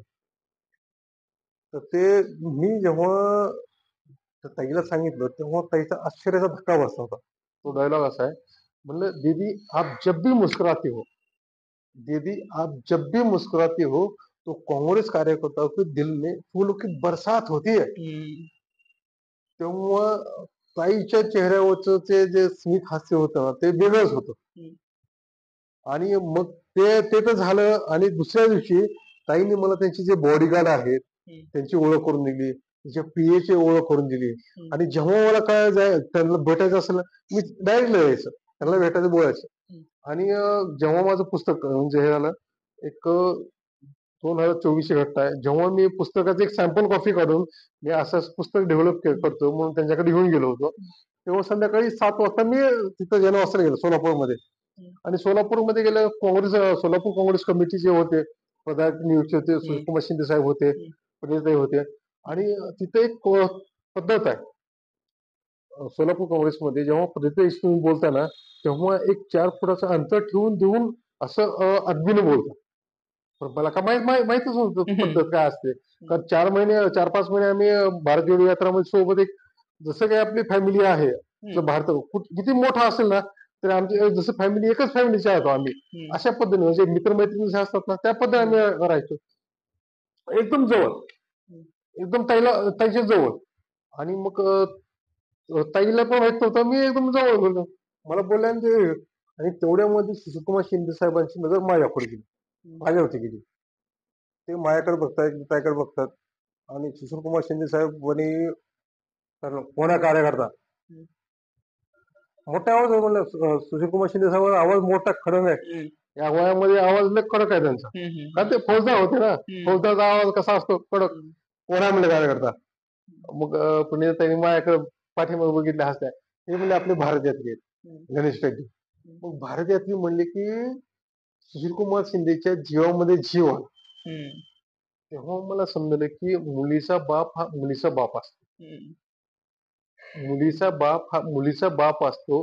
तो सामान्य शेतकरी असेल, एक प्राध्यापक असेल, सामाजिक कार्यकर्ता असेल, नगरसेवक असेल, आमदार असेल, खासदार असेल किंवा देशाचा गृहमंत्री असेल, मुख्यमंत्री असेल, तर तो मुलीचा बाप हा मुलीचा बाप असतो. हे मला त्या दिवशी समजलं. कारण मुलीचा बाप आपल्या मुलीची खूप काळजी घेतो आणि ती काळजी सुशीलकुमार शिंदे साहेब आज देखील घेत आहेत. आज आता प्रणितताई आमदार झाल्यात, खासदार झाल्या, पण ती जे वडील आपल्या मुलीची जशी काळजी घेतात ना तसे आज ते पण घेत आहेत. आणि त्याचं मला खूप अपूर्व वाटतं, नवल वाटतं. मला आता पण कधी कधी आमचं हे चालतो ना तेव्हा ते समजत. तर तेव्हा भारत यात्री आहे म्हणलं सुशीलकुमार साहेबांच्या जीवात जीव आला आणि त्यांनी मला सांगितलं, मी त्याला पुस्तक दाखवलं. मग ते हा दौरा होता जब आप मुस्कुराते हो, तो काँग्रेस कार्यकर्ता को दिल में फुलों की बरसात होती है. ते पण हसले आणि त्या पद्धतीने सांगितलं 1-2 मिनिटांमध्ये कसं मन जिंकायचं ते सांगितलं. आणि मग त्यांनी फोटो बिटो काढला. ते फोटो आता पण आहेत.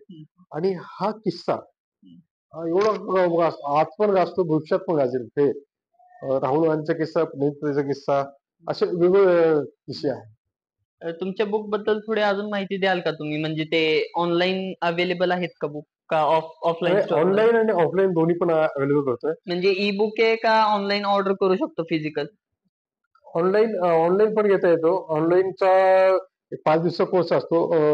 1 तास, अर्धा तास, 1 तास, 2 तास असे आपण जातो. 5 दिवसाचा कोर्स चालतो. आणि ऑफलाईन पण 5 दिवस चालतो, 10 दिवस चालतो, 15 दिवस चालतो. पण याच्यामध्ये जो कोर्स आहे तो मी आता जे आपले जे नगरसेवक आहेत तुम्हाला म्हणलं ना 100 ते 90 जणांकडे पद आहे, पैसा आहे, प्रतिष्ठा, पॉलिटिक्स, पॉवरचा गाडी आहे, घोडी आहे, सब कुछ आहे. मन जिंकायला येत नाही. पण बोलताच येत नाही. तर त्यांच्यासाठी मी हा कोर्स लॉन्च केलेला. म्हणजे तुम्ही अवघ्या 2 तासात ते 3 तासामध्ये तुम्ही एकदम एक्सपर्ट बघा. 2 मिनिटांमध्ये लोकांचं मन कसं जिंकायचं हे मी तुम्हाला सांगतो. अगर असं म्हणतात ना म्हणजे आज अगर आप मेहनत कमाई से ज्यादा मेहनत करते हो, अगर आज तुम कमाई से ज्यादा मेहनत करते हो तो बहुत ही जल्द आने वाले समय में मेहनत से ज्यादा कमाई करोगे. हे असे काही आहेत ना. थोडक्यात सांगतो, पहिल्याच्या काळामध्ये नेपोलियन सिकंदरनं जग जिंकलं. पहिल्याच्या काळामध्ये नेपोलियन सिकंदरनं जग जिंकलं सैनिकाच्या बळावरती आणि शस्त्राच्या सामर्थ्यावरती. बरोबर. पण आज तुम्हाला आधुनिक जग जिंकायचं, आधुनिक जग जिंकायचं, आजचा मोबाईलचा युग, आधुनिक जग जिंकायचं काय करावं लागेल? 1 देश, 2 देश, 3 देश, 4 देश, 5 देश जिंकून चालणार नाही. किंवा आपल्या रूम मध्ये कोट्यावधी रुपयाची थापी लावून चालणार नाही. कारण कधी ईडी लागेल आणि कधी सीडी लागेल काही सांगता येत नाही. मग तुम्हाला जग जिंकायचं तर काय करावं लागेल? तुम्हाला जग जिंकायचं असेल तर सर्वात पहिल्यांदा माणसं जिंकावं लागतं. माणसं जिंकायचंय तर माणसाचं मन जिंकावं लागेल. आणि माणसाचं मन जिंकायचंय तुमच्याकडे प्रभावी विचार पाहिजे, प्रभावी सुविचार पाहिजे, प्रभावी कविता पाहिजे, प्रभावी विचारे पाहिजे, प्रभावी डायलॉग पाहिजे, प्रभावी कोटेशन्स पाहिजे. हे तुमच्याकडे असेल तर तुम्ही सहजपणे लोकांचं मन जिंकू शकता. तर आता एवढे वर्ष तुम्ही होता काँग्रेसच्या इनर पॉलिटिक्स मध्ये पण होता आणि पॉलिटिक्स मध्ये पण आहात एवढं वर्ष झालं. तर असं कुठला लीडर होता का ज्याच्या सोबत म्हणजे जे तुम्हाला पटत नाही लीडर आणि त्याच्यासोबत काम करायला लागलं? म्हणजे एक लीडर आहे जे तुम्हाला आवडत नाही मग तुम्हाला बळजबरीनं काम करायला लागते त्याच्यासोबत, असं कधी काय झाले? करत नाही, करतच नाही, कामच करत नाही. अजिबात करत नाही. मी लांबूनच नमस्कार करतो. जर पटत नाही तर लांबून हा बाय. आपलं हा ठीक आहे. आपल्याला जे पटत नाही ना ते पटत नाही. हम्म. हा ठीक आहे, ते मोठे असतील पण तुम्ही त्याच्या हाताखाली कामच करू नका ना. हम्म.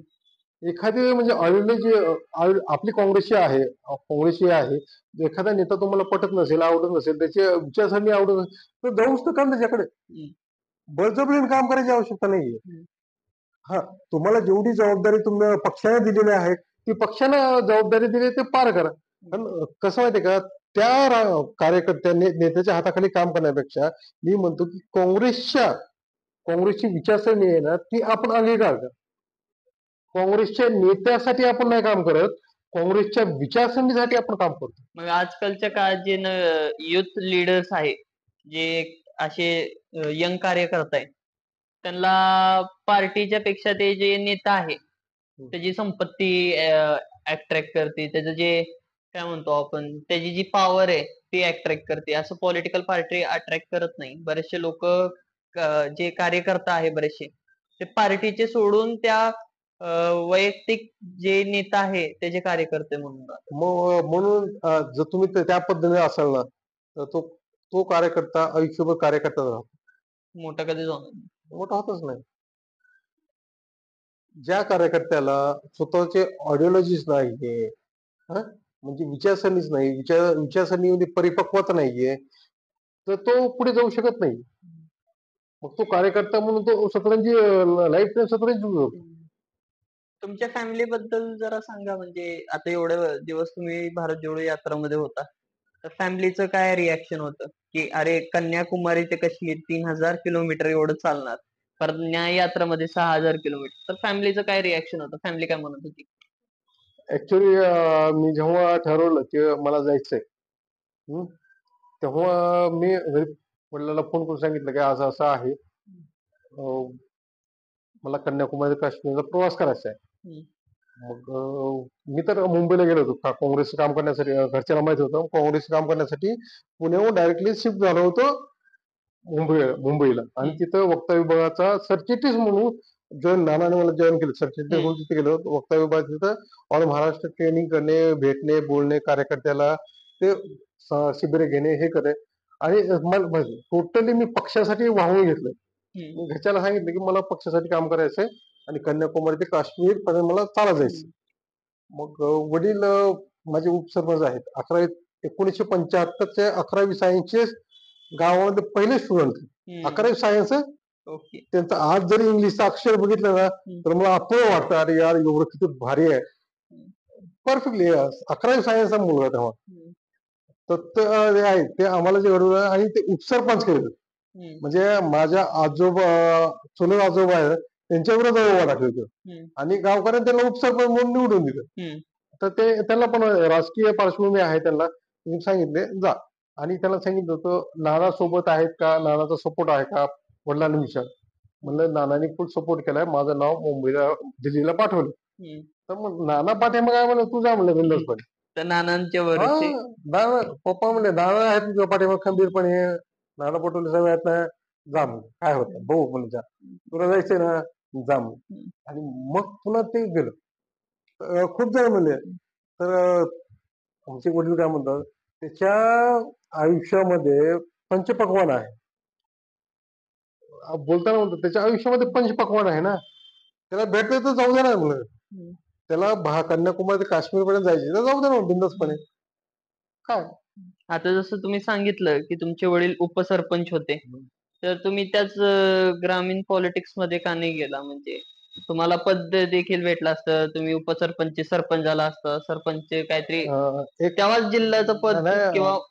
तुम्हाला सांगतो मी आता जस्ट एक 5 वर्षापूर्वी ग्रामपंचायत इलेक्शन झालं. कोरोना झाला. कोरोना काळ होता ना, कोरोना झाला की लगेच ग्रामपंचायत इलेक्शन आलं. मी 2 वर्ष गावात होतो. 2 वर्ष गावामध्ये होतो. गावामध्ये वेगवेगळ्या पद्धतीचे आंदोलन केले. गावातले जे नेते होते ना, त्यांच्या नाकी 9 आले होते. म्हणजे कधी एकदा कोरोना संपतोय आणि कधी गणेश पुढे शिफ्ट होतोय, कारण रोज काही ना काही कोटाणा. एक दिवशी गावातली लाईट जाऊन आली. लेट जावलं म्हणून मी असं गावात गेलो होतो आणि समजे म्हणले लेट जाऊ. मी गेलो मग म्हणजे आमचं गाव आहे मार्च पार आहे तिथं सकाळ सकाळी गेलो तिथं तर लोक आले तिथं आणि लोक म्हणजे पोरं लेट झालं प्रॉब्लेम आहे मग एक बारकी चिल्ली पिली घेतली म्हणलं पोरानं आज एक मजा करायची म्हणलं लहान पोरं म्हणलं काय भाऊ कारण बारके पोरं एकदम जबरदस्त आहे म्हणले आज जर लेट गेले काय इशी मध्ये यायचं म्हणलं आज ही लेट गेली हो म्हणून बोंब मारायचं कचकट 15 मिनिट आणि एक 20-25 जणांची टीम होत म्हणलं भैया हा लय बोंब मारते हा चांगली बोंब मारते हा चांगली अशा पद्धतीनं संध्याकाळी 7 वाजता लेट जाते हमखासपणे जाते आणि 10 वाजेपर्यंत येत नाही हे 3 महिने झाला तो प्रॉब्लेम होता तो आणि मग पुन्हा 7 वाजता लेट गेली आणि पोराला तेच पाहिजे होतं बारक्या पोराला मग पोरं आले म्हणलं की म्हणलं गणेश मला सांगितलं ना बोंब मारायचे गेले गेले बोंब मारायचा असं ओ आज ही लेट गेली हो 15 मिनिट बोंब मारत होत आणि ती गावातली शहाणे माणसं जास्त करतात हे गणेश भाईने सांगितलं आम्हाला बोंब मारायला आणि मग मारायला गणेशने सांगितलं म्हणलं की हे आणि मग पुन्हा त्या मोठ्या लोकांना डोक्यामध्ये प्रकाश पडला 3 महिने झाला कंटिन्यू लाईट जाते लाईट परेशान आणि मग निम्म्या गावामध्ये अंधार आहे निम्म्या गावामध्ये उजेड डेपूचा प्रॉब्लेम होता निम्म्या गावामध्ये उजेड निम्म्या गावात अंधार हा शिळ पाण्याचा खेळ होता 3 महिने झाला तो प्रॉब्लेम सॉल्व्ह होता मग संध्याकाळी त्या उपसरपंचाच्या घरी संध्याकाळी 12-12:30 वाजता तो यायला उपसरपंच यायला उशीर झाला सरपंच लेडीज होत्या असं त्याला तर ते 12:30 वाजता गावातले 15 शहाणे लोक घरीच बसले म्हणजे सोल्युशन द्या आम्हाला सोल्युशन अहो ते 100 पोरं बोंब मारायचं आणि आम्ही काय तबाव खालो ना आम्हाला इथं हा ते 100 पोराला कळतं म्हणलं त्या लहान पोराला कळतं म्हणलं आणि आम्हाला 3 महिने झालं काय सोल्युशन 2 दिवसामध्ये लाईट आली 2 दिवसामध्ये लाईट आली ते झालं आणि पुन्हा आणखी गावामध्ये एक मी 3 वर्षापासून ग्रामीण ह्याच्यामध्ये आमच्या गावामध्ये पाण्याचं फिल्टर होतं म्हणजे माझ्या कारखान्याचं एक पाण्याची टाकी आहे तिथून पाणी आमच्या गावात यायचं किंवा विहिरीतून पाणी ते अशुद्ध पाणी होतं कधी गढूळ यायचं म्हणजे आपलं पाईपलाईन कधी फुटलेली असायची त्या पद्धतीने आणि मग मी 3 वर्ष झालं त्या पाण्याचं फिल्टर बसवावं म्हणून आंदोलन करतो 3 वर्ष झालं मग ते आंदोलन केलं वेगवेगळ्या पद्धतीने आंदोलन केलं एकटाच बसलो होतो आंदोलन मग एकटा अशी चवळा टाकलं एक ज्याला यायचं त्यांनी सपोर्ट करा म्हणलं माझं ठिय्या आंदोलन केलं ठिय्या आंदोलन म्हणजे 15 मिनिटं अर्धा तास 1 तास ठिय्या आंदोलन असतं आणि त्या ठिय्या आंदोलनामध्ये मला 70 ते 75 लोकांचा सपोर्ट भेटला या म्हणलं 15 मिनिट बसा गप्पा मारा आणि जा फक्त 1 तासाचं आंदोलन 2-3 दिवस कंटिन्यू केलं आणि 3 दिवसानंतर मग आंदोलन केल्यानंतर मग पुन्हा 1 वर्षानंतर ह्या आंदोलनाच्या 1 वर्षानंतर गावामध्ये पाणी टाकी बसलं आणि 5 रुपयाला ते पाणी अवेलेबल झालं 5 रुपयाला 20 लिटरचं पाणी अवेलेबल झालं आणि मग टाकी दिवसाने आनंदामध्ये हे झालं हे आणि मी आलो पुण्याला आणि मग पुन्हा उन्हाळा लागला उन्हाळ्यामध्ये मग 2-3 महिने गावाकडे आले आणि मी गावाकडे गेलो की लगेच सकाळ सकाळी माझ्या पारावर बसलो होतो पारावर बसले की लगेच मोठे शहाणे माणसं आले म्हणजे कधी बरं झाला आला म्हणजे काय झालं ते जे पाणी होतं ते 5 रुपयाचं पाणी ते 10 रुपयाला देऊ आपल्याला असं का 5 रुपयाला आपलं 20 लिटर झार असतो ना तो 5 रुपयाचं गव्हर्नमेंट 20 रुपयाला देऊ लागलं हा 20 रुपयाला देऊ लागलं म्हणजे असं का हे होईल 10 रुपयाला देऊ लागलं 10 रुपयाला देऊ लागलं सॉरी 10 रुपयाला देऊ लागलं मग आता कसं काय करायचं मग समजा हिशोब काढला हे टोटल काढला तर 1,60,000 रुपये त्या ठेकेदाराला निव्वळ सर्व खर्च जाऊन प्रॉफिट होईल 1,60,000 रुपये मी ते कॅल्क्युलेशन केलं समजायला बोललो सर्वांना बोललो ते कॅल्क्युलेशन लगेच व्हॉट्सअपला केलं सकाळी 10-11 वाजायला सर्व व्हॉट्सअपला पाठवून दिलं आणि गेलं शेतामध्ये मला माहित होतं काय ते होणार आहे आता कारण ते किती होतं पाणी कितीचं होतं काय खर्च होतो काय होतं समजी गव्हर्नमेंटची यंत्रणा हो का पाणी आणण्यापासून ते काय ठेकेदार फक्त बटन दाबायचा आहे आणि पाणी द्यायचं शेवटी भूमी आणि काय केलं ठेकेदारनं टँकर मागवलं टँकरनं 500 रुपये टँकर केलं तेव्हा मी त्याला एक केलं जेव्हा गव्हर्नमेंट उन्हाळ्यामध्ये पाणी संपलेलं असतं तेव्हा कोणाचं एखादं विहीर किंवा बोर अधिग्रहण करतं आणि त्याचे काय 500 रुपये 1000 रुपये ते असतात ते बी 4 महिन्याला 5 महिन्यानंतर 6 महिने ते शेतकऱ्याला तहसीलमध्ये हेलपाटे मारावं लागतात हम्म, 5,000 10,000 साठी हम्म, तेव्हा त्याला भेटतात आणि हा 1,60,000 रुपये डायरेक्टली महिन्याला काढतो हम्म, सर्व गव्हर्नमेंटचा आहे हम्म, तो काय बटन करतो हे करतो तर त्याच्यामध्ये मग तो टोटली कॅल्क्युलेशन केलं आणि ग्रुपवर पाठवलं आम्ही भरायला गेलो तर सर्व भरायला गेलो समजा VIP लोकांनाही पाठवलं आमच्या ग्रुपमध्ये गावच्या ग्रुपमध्ये आणि मग 3 वाजता फोन आला होता सरपंच उपसरपंचाचा मला हं?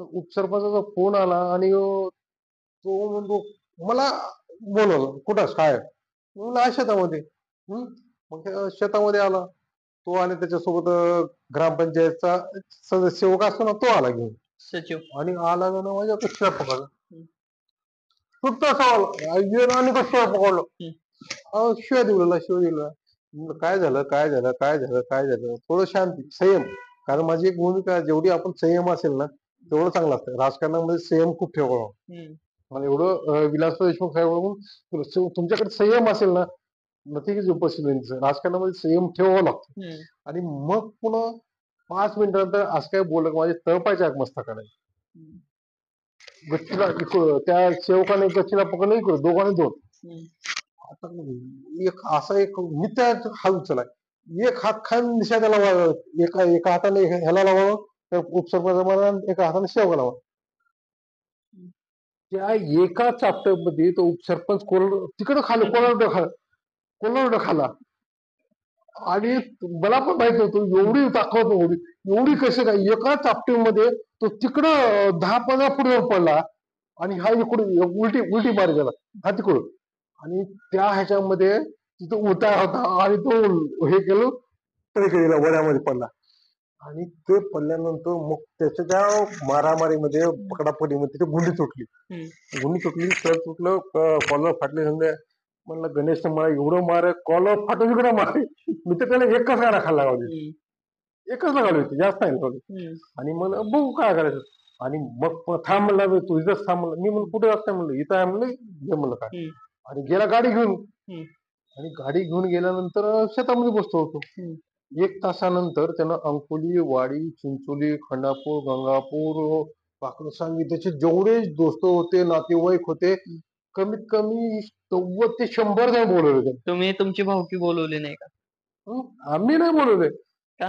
मला काय आवश्यकता नसते जर तुमचा रस्ता सच्चाईचा आणि अच्छाईचा असेल ना आणि अख्खं जग जर तुमच्या विरोधात असेल ना तुम्हाला भीती आवश्यकता तरी सेफ्टी आता मी सांगतो पुढे मी मग ती बसलो आहोत मग ते गावात आमच्या शेतामध्ये तानाजी भाऊ गडी होता शेताला तो भया पळ झाला भया म्हणला पळ जाऊ म्हणजे बोलला पळा पळा मला उसामध्ये लपा उसामध्ये तर मग काय झालं अहो ते सरपंच 100 पोरं घेऊन आलं मला मारायला तुम्हाला मी म्हणलं मी का भिवू म्हणलं मी का कापू मी काय केलं तुमची भूमिका जर सत्य असेल ना तर कोणाच्या बापाला भ्यायचं नाही ते माझ्या बापाने सांगितलं अजिबात भ्यायचं नाही जे होईल ते होईल म्हणा जे होईल आम हो म्हणलं काय होईल आणि मग पुन्हा मी हे केलं आणि मग पुन्हा ते आमचं भांडण झालं मग तेवढ्यामध्ये पप्पा वडिलाला समजलं वडील आले वडिलांनी मग पुन्हा मला ते शेतामध्ये घाललं म्हणजे गेट लावलं रूम मध्ये तिकडं टाकलं वडील माझे 1 तास त्याला विनंती 1 तास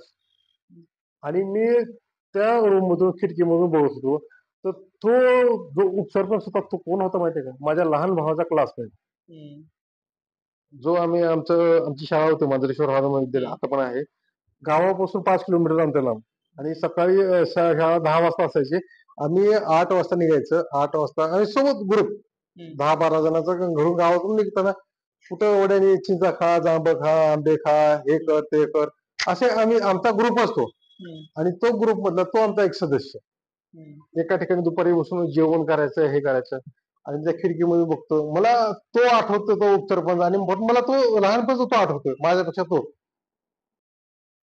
तर विचार केला म्हणलं अरे हा आपला लहान भावाचा क्लासमेट आहे आपल्यासोबत हे केलेलं आहे त्याला मारावं कसं बोलावं कसं आपण तो समजूतदार आहात ना आपण तो समजत तो लहान आहे ते तालिश आहे अजून मग त्याच्यामध्ये थोडं तडस होऊन एक तास झालं माझे वडील त्याला विनवणी करतायत, मारतायत. ऐकायला तरच नाही. 100 पोरं तयार होते त्या पाठीमाग काट्या घेऊन मला मारायला. मग रूम मध्ये आता एक तास झालं, काय होणार. मग बघितलं रूम मध्ये इकडे मला मोठलं कुऱ्हाड दिसली. तिथं कुऱ्हाड होती. घेतली कुऱ्हाड आणि दर गेट काढलो. या मग तुम्ही आता. अशी मोठी ती माझा परशुरामाचा अवतार बघून ते वडील तिकडे होते. वडील पळत आले. म्हणजे तुला वेळ लागले का म्हणजे मला शिव्या दिली 2-3. हातातले कुऱ्हाड घेतले, फेकून दिले तिकडं तिकडं. म्हणलं पप्पाला तेव्हा वडिलांना सांगितलं, म्हणलं कुऱ्हाड माझ्यासाठी नाही आणली म्हणले. या ठिकाणी आपल्याला गांधीगिरी करायची. म्हणलं बघू म्हणलं त्यांच्यामध्ये किती दम आहे. त्यांच्या हातामध्ये देऊ मला बघू म्हणलं काय करायचं ते का. आणि मग पप्पा डोकं हे झालं. हे भारत जोडो यात्राच्या आधीचा किस्सा बघा. ठीक आहे म्हणले. मग पप्पाने मला हाताला पकडले. ठेव म्हणले, बस येत म्हणले. सडकवर बसायला लावलं मला. तो उपसरपंच होता ते 100 हा म्हणलं गणेश तुला मारायचं त्याला, मारायचं ना तुला. हा गणेश म्हणले मार म्हणले. आणि उभं टाकले माझ्या शेजारी. आणि मी असं जसं ऋषीमुनी बसावा बिंदासपणे मार काय म्हणलं. आणि मला वडिलांनी सांगितलं होतं, गणेश एक दिवस हे मारा ना उलटा मारायचं नाही म्हणून. त्यांनी मारा ना तुला एक देखील उलटा मारायचं नाही. त्याचा एक जर मारा ना त्याला 100 कसे मारायचे ते मला माहिती आहे म्हणून. क्योंकि मेरे पास ऊपर वाले की लाठी है जो बरसती वो दिखती नाही म्हणजे. त्या एका चापट्याच्या बदला मी त्या 100 चापट्यामध्ये गेलो म्हणून. काय चिंता नको म्हणून निवांत बस. आणि तेव्हा समजलं तुमचा रस्ता सच्चाईचा असेल, अच्छाईचा असेल आणि अख्खं जग जर तुमच्या विरोधात गेलं असेल आणि तुमचा बाप तुमच्या पाठीमाग खंबीरपणे असेल ना, तर माझ्या बापाला यायची आवश्यकता नाही. म्हणून तो जो किस्सा आहे ना, तो बिनधास्तपणे मग हे होतो. तर त्या 100 पोरापैकी एकाची देखील टाप झाली नाही माझ्याकडे. ते आले असे प्रदक्षिणा घालाव का मंदिराला प्रदक्षिणा घालता का त्या पद्धतीनं सर्कल करून तुम्हाला मध्ये तुम्ही मध्ये जसं मारुती असतो मंदिर असतं तसं पोळ्याचे बैल प्रदक्षिणा घालतात का तसे प्रदक्षिणा घालले आणि गेले. तुम्हाला भीती नाही वाटली का त्या वेळेला मला मारलं तर कसं काय वाटलं नाही. मला वडील होते सोबत. बघू म्हणलं काय होतं बघू म्हणलं. आणि वडील खंबीरपणे असताना अजिबात होईल म्हणून तर म्हणलं ना, अख्खं जग जर तुमच्या विरोधात असेल आणि तुझा पाठीमाग तुमचा बाप खंबीरपणे असेल, कोणाच्या बापाला भेटायची आवश्यकता नाही. ते मला त्या दिवशी शिकायला भेटलं. आणि मग ते हे पप्पानी मला ते हे करत ग्रामपंचायत करत असताना खूप किस्से आले, खूप वेगळे किस्से आले. ग्रामपंचायतीचा किस्सा तुम्ही तो काढला. ग्रामपंचायतीची इलेक्शन लढवली तुम्ही हा आणि ती लढवली होती. पण कशी लढवली माहिती का, फक्त 500 रुपयावर. नाही म्हणजे मेंबर म्हणून लढवलेली का ग्रामपंचायतचं इलेक्शन होतं का तिथं उभा टाकलो होतो तुम्ही उभं होता? निवडणुकीला ग्रामपंचायत निवडणुकीला उभं टाकलो होतो. सदस्य म्हणून उभं टाकलो होतो. अच्छा सदस्य म्हणून उभं टाकलो होतो. म्हणजे निवडणूक असली ग्रामपंचायत तर ते फॉर्म बिम भरा होता. फॉर्म भरल्यानंतर ते एक कार्यकर्ता होता आमच्या गावातला आहे आता पण आहे. त्याने मला तू गणेश तू काम करतो म्हणून 500 रुपये दिला होता मला. आणि मी आज माझ्या फेसबुकवर ते 500 रुपयाची नोट दोन्ही बाजूनी आहेत फोटो काढून ठेवलेली. मी अनाऊन्स केलं माझ्याकडे फक्त 500 रुपये आहेत आणि तरी मी निवडणुकीला लढलो. लॉकडाऊनच्या पिरियड मध्ये मी 40 लाखाचं काम केलं गावासाठी. हे केलं, बारव केलं, रोड केलं. मी काम केलं 500 रुपयाच्या याच्यात जिंकला. नाही मी सांगतो तुम्हाला, जिंकलो नाहीये ते किस्सा सांगतो, इलेक्शनचा किस्सा सांगतो. हुवा टाकलं मी फक्त 500 रुपये खर्च करणार आहे. आणि 500 रुपये खर्च करणार आहे. जर कोणी कार्यकर्त्याने मला 10 रुपये 15 रुपये 20 रुपये अशा पद्धतीनं पट्टी केली. 3,000-3,500 रुपये जमले. पण मी आहे 40 लाखाचं काम केलंय 2 वर्षामध्ये. गावाकडे होतो लॉकडाऊन मध्ये 40 लाखाचं काम केलंय. तुमच्या समोर आहे. म्हणजे गल्लीचे ते सिमेंटचे रोड असेल, हे असेल, वेगवेगळ्या पद्धतीचे 40 लाईटचं काम असेल, 40 लाखाचं काम केलेलं आहे. तुम्हाला वाटलं मी तुमचं आपल्या गावाचं डेव्हलपमेंट करतो तर निवडून द्या. मी 5 पैसे खर्च करणार नाही. तर हे का लोक काय म्हणले, अरे हा पहिला माणूस आहे म्हणले, सारा लोकांकडून पैसे घेतोय. हा, लोक इलेक्शन मध्ये पैसे वाटतात आणि लोक याला पैसे देतात. हा, लोक याला पैसे देतात. असं कसं म्हणलं? हो म्हणलं, 40 लाखाचं काम केलं बाबा, तुम्हाला निवडून वाटलं हा गावाचा विकास करू शकतोय तर द्या, नसा नका देऊ. स्पष्टपणे माझी भूमिका होती. आणि तेव्हा त्या निवडणुकीमध्ये हा इकडे गेला, तो तिकडे गेला, तो तिकडे, मी निवांतपणे एवढं शांत होतो, एवढं कूल माइंड होतो ना, अजिबात पळापळ गेली नाही, काय केलं नाही. मी म्हणलं तुम्हाला वाटलं तर द्या, नसं नाही. मी फक्त हात जोडतो, नमस्कार करतो, आणि जे काय काय केलं तुमच्या समोर आहे म्हणून सांगितलं. सर्वांना माहित होतं. गावातल्या लोकांना जर म्हणलं हे इलेक्शन म्हणजे बॉडीवरती नाहीये, हे आमच्या नाकी एवढे न वाढले, हा जर जर सदस्य म्हणून आला तर सरपंच किंवा उपसरपंच हा हमखास होतो मध्ये, अजिबात. कारण एवढं नॉलेजेबल कोणीच नाही त्याच्यामध्ये. तर हा आपला टिकावाच लागणार म्हणलं. चहा देखील प्यायला मुश्किल होईल म्हणलं पण आपल्याला काय. तर मग पुन्हा हे केलं. तर ज्या ठिकाणी म्हणजे इलेक्शन झाल्यानंतर मला समजलं, ज्या ठिकाणी पैसे वाटले म्हणजे 1000 2000 हे केले, तर माझ्या विरोधात 3 4 हजार एका एका मताला वाटले. एवढे अशा पद्धतीनं मला वाटायचे की बिंदासपणे काय मला समजेल असं. आणि हे करत असताना मी फक्त काय करायचं, हसायचं, बोलायचं, फक्त हे करायचं. आणि आमच्या गावातला माझा एक अपोजिट कार्यकर्ता होता, म्हणजे मोठा वर्ष 55-60च्या पुढे होता, म्हणजे माझा ओव्हर तो पोलीस पाटील होता. पोलीस पाटील आता पण ते आहेत त्याच्यामध्ये. मी आता माझ्या ह्याच्यामध्ये ना, म्हणजे 150 मत माझं होतं, म्हणजे आत्याचं, मामाचं, म्हणजे समजा पाहुणेच होते त्याच्यामध्ये. 150 मत माझं होतं. 350 मतापैकी 150 मत माझं होतं. आणि मग आले की आमचे, तर ते ऑटोमध्ये तो जो उमेदवार आहे ना, तो ऑटोमध्ये त्याला घालायचा, बोलायचा, ते समजा खर्च करायचा. आणि मी फक्त हात जोडायचा त्याला आणि बोलायचं. मस्त केलं. साला म्हणलो 5 किलोमीटर मी माणसं आणतोय, मी पैसे करतोय, मी पैसे खर्च करतोय, त्या ड्रायव्हरला चहा पाजवतोय, त्याला 100 रुपये दे, त्याला 500 रुपये दे, हे करतोय. आणि हा जातोय आणि नमस्कार करतोय, गोड गोड बोलतोय ह्याला. हो का म्हणला, आता जर मी माझ्या माणसं आणलं, मी माझी माणसं आणलं गाडीमध्ये, ऑटोमध्ये, तू जर याला बोललास तर बघ मला, तू काही खरं नाही. मग पुन्हा बघू म्हणलं काय करणार तुम्ही, म्हणलं बघतो मग काय करतो, म्हणलं काय करायचं काय म्हणलं. आणि मग पुन्हा आले हो गावात, म्हणजे आत्या मामाचे पोरं मग ते आले. आता त्यांना जर नाही बोललं ते काय म्हणतील, इलेक्शन व्हायच्या आधी तोरा. मग मी बोललो त्याला, नमस्कार चमत्कार केला, तर मग तू पळून आला बाबा, कसं बोलतो.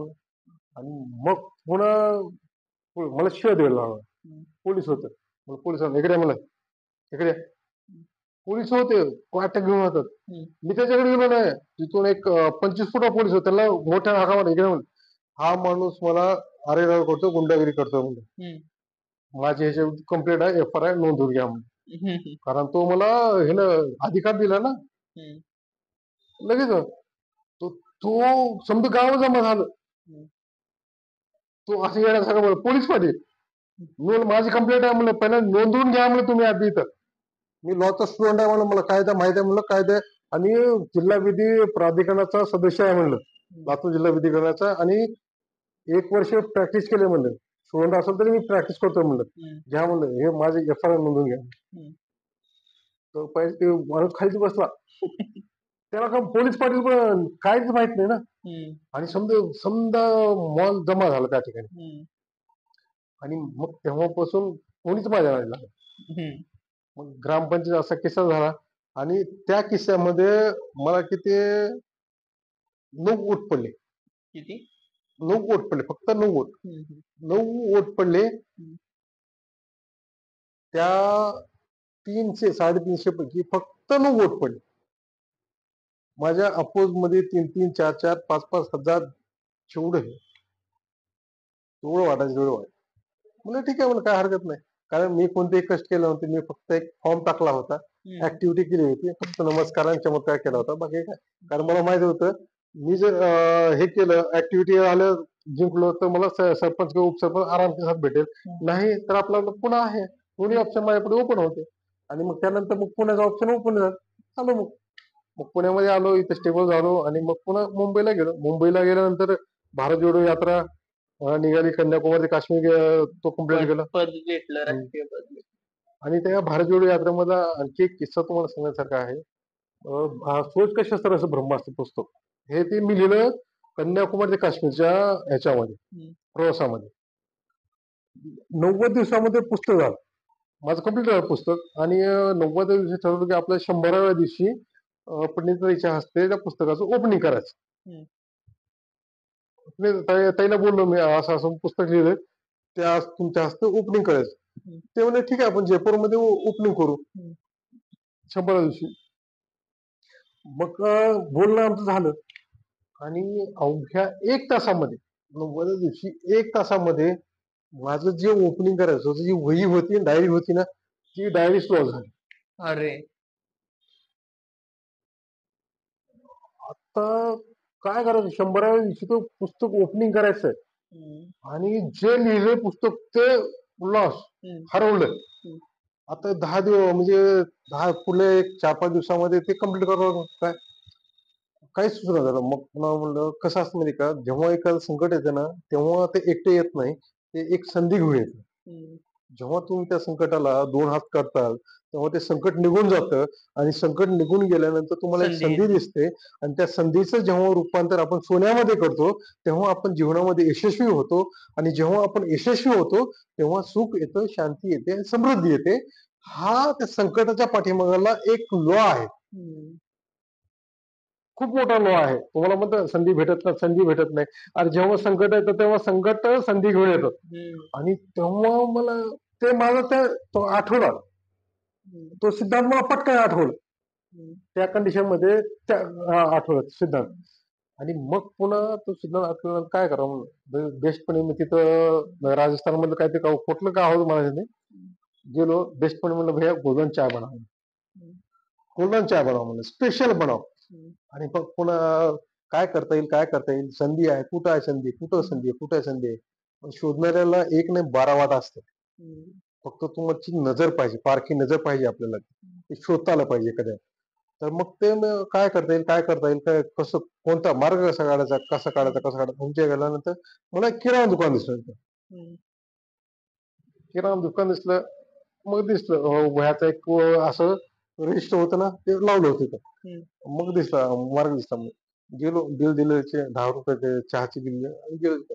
भैया म्हणलं 200 पेजेस एक रजिस्टर आहे.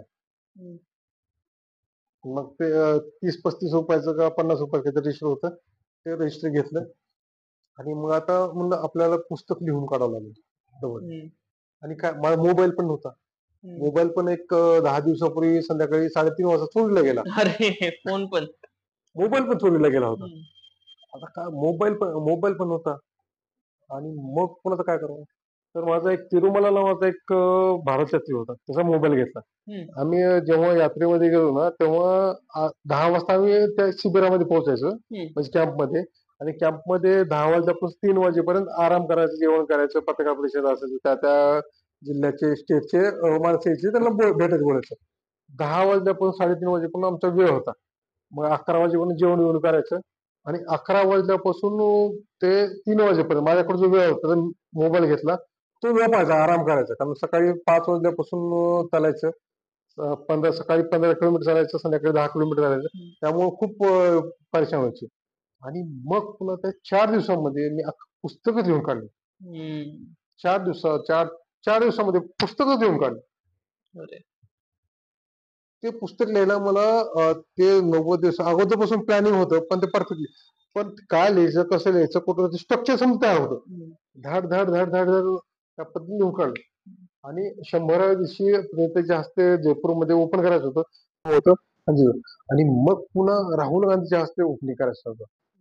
आणि काय केलं माहिती, ते रजिस्टर जे होतं ना, ते पहिलं पान डिझाईन केलं. सोच का शस्त्र असतं ब्रह्मास्त्र, राहुलजीचा पावसामध्ये भिजणारा फोटो असेल, ते पहिले डिझाईन केलं. एक पेज डिझाईन केलं, स्पायडर बायडिंग केलं. 20 झेरॉक्स बंच काढले स्पायडर बायडिंगचे आणि ते केले. आणि म्हणून राहुलजीच्या हस्ते ओपनिंग करायचं. की भारत यात्री माझ्याकडे असू आली मला हे पुण्याचं पोर आहे म्हणे हा पक्का भारत येते म्हणे काँग्रेसचा कार्यकर्ता आहे. म्हणलं, अरे राहुल तुला इतकं म्हणलं तुला समजते का राहुल गांधीकडे जेव्हा पुस्तक प्रकाशित करतात ना पुस्तक प्रकाशित करायचं असतं तेव्हा त्याला सोन्याचं मखमली सोन्याचं कव्हर लावतात आणि ते कव्हर लावून त्याला हे करतात की राहुल जी एक किताब है आपके यहाँ चुप करणं म्हणजे त्याचं ओपनिंग करतात आणि तू काय केला रजिस्टर त्याची झेरॉक्स मारा त्याचे पहिले पान डिझाईन केला त्याचं स्पायडर बाइंडिंग केला 20 पंच काढला आणि म्हणतो की पुस्तकाचं प्रकाशन करायचं म्हणलं हे बघ म्हणलं कसं असतंय एक सिद्धांत सांगतो म्हणून अन्नाचा कण आणि आनंदाचा क्षण खूप जपायचा असतो काय अन्नाचा कण आणि आनंदाचा क्षण खूप जपायचा असतो आणि भारत जोडो यात्रा ही माझ्यासाठी आनंदाचा क्षण आहे तो मी जपणार मी राहुलजीकडे जाणार राहुलजी काय म्हणतील हो किंवा नाही म्हणतील ना बस ना हो किंवा नाही म्हणतील नाही म्हणलं तर नंतर पुन्हा संधी भेटेल तेव्हा सांगते सर मैंने किताब लिखा था आपने बाद में बुलाया था तो आणि जे हो म्हणलं तर होऊन जाईल ना तेवढं मोठं हो प्रकाशन. म्हणलं तर काय म्हणलं अरे यार आणि मग पुन्हा राहुलजीकडे ते पुस्तक घेऊन गेलो राहुलजीकडे पुस्तक गेलो स्पायडर राहुलजी मला असं असं केलं राहुलजी पण ओळख होते त्याला माहित होते असं पुस्तक 45 सेकंदामध्ये त्याचं मन जिंकलं होतं ना त्यामुळे त्याला कंटिन्यू बोलणं चालू होतं आमचं आणि मग ते म्हणलं गणेश ये समय कब मिला किताब लेने को आपको समय कब मिला तर मिला आणि मग परत तेव्हा त्यांनी राहुलजीनी पुस्तकाचं पब्लिकेशन केलं आणि तो जो क्षण आहे ना तो जबरदस्त राहुलजी सोबत माझी अख्ख्या कन्याकुमारी ते काश्मीर मध्ये फक्त एकच फोटो आहे फक्त एकच फोटो बरं का कन्याकुमारी ते काश्मीर पर्यंत फक्त एकच फोटो आहे ते बी पुस्तक प्रकाशन करतात तेवढी एकच मी म्हणलं मला काय आवश्यकताच नाही ना आहे ते बघू बस चालतो बघू म्हणलं लोक जायचे फोटोसाठी दिवाणी व्हायचे पण मी म्हणलं आपलं काँग्रेसचा कार्यकर्ता हाडाचा कार्यकर्ता करायचं आपलं आपण आपलं काम करायचं जेव्हा आपल्याला राहुलजीला वाटेल ना आपल्याकडे येतील ना आपण चालू जायचं आणि मग तो क्षण आला होता ते पब्लिकेशन केलं झालं आणि मग ते भारत जोडो यात्रा संपली काश्मीर पर्यंत गेलो काश्मीर झालं मग पुन्हा भारत जोडो न्याय यात्रा पण ते मणिपूर ते मुंबई आले आणि त्याच्यामध्ये पुन्हा ते जे प्रिंट केलं होतं पुस्तक ते प्रिंट जयराम रमेशच्या हस्ते ओपनिंग केलं तुम्हाला युट्यूब वरती तो हे दिसेल आणि राहुलजीला पण ते गिफ्ट केलं पुस्तक तर आज आपण खूपच छान चर्चा केली सर तुमचा धन्यवाद की तुम्ही आम्हाला एवढा तुमचा महत्वपूर्ण वेळ आम्हाला दिला आम्ही खूप खूप आभारी आहोत धन्यवाद धन्यवाद कृष्णाजी असं म्हणतात रावणाकडे सोन्याची लंका होती रावणाकडे सोन्याची लंका होती आणि रामाकडे गवताची पर्णकुटी होती तरी पण रामाचा विजय झाला जसं कौरवाकडे हस्तिनापूरची सत्ता होती आणि पांडवाकडे 5 गावची पण सत्ता नव्हती तरी पण पांडवाचा विजय झाला का कारण कृष्णच त्यांच्यासोबत होता तसं कसं असतं आपण जेव्हा आपला विजय कधी होतो जेव्हा तुमची नीतिमत्ता आणि नीतिशास्त्र तुमच्याकडे हे असतात परफेक्टली असतात तेव्हा तुमचा ऑटोमॅटिकली विजय होतो आणि तुम्ही ज्या पद्धतीनं गणेश तुमचे वडील आणि तुम्ही ज्या पद्धतीने पाठीमध्ये हे करताय ज्या पद्धतीने तुम्ही चॅनलचं हे करताय त्याबद्दल तुमचा भविष्यामध्ये खूप मोठ्या पद्धतीने विजय होईल थँक्यू सर थँक्यू आणि माझ्या तुमच्या चॅनलसाठी शुभेच्छा आहेत थँक्यू धन्यवाद थँक्यू सर तुमचा आणि तुमच्या मित्राला पण धन्यवाद कर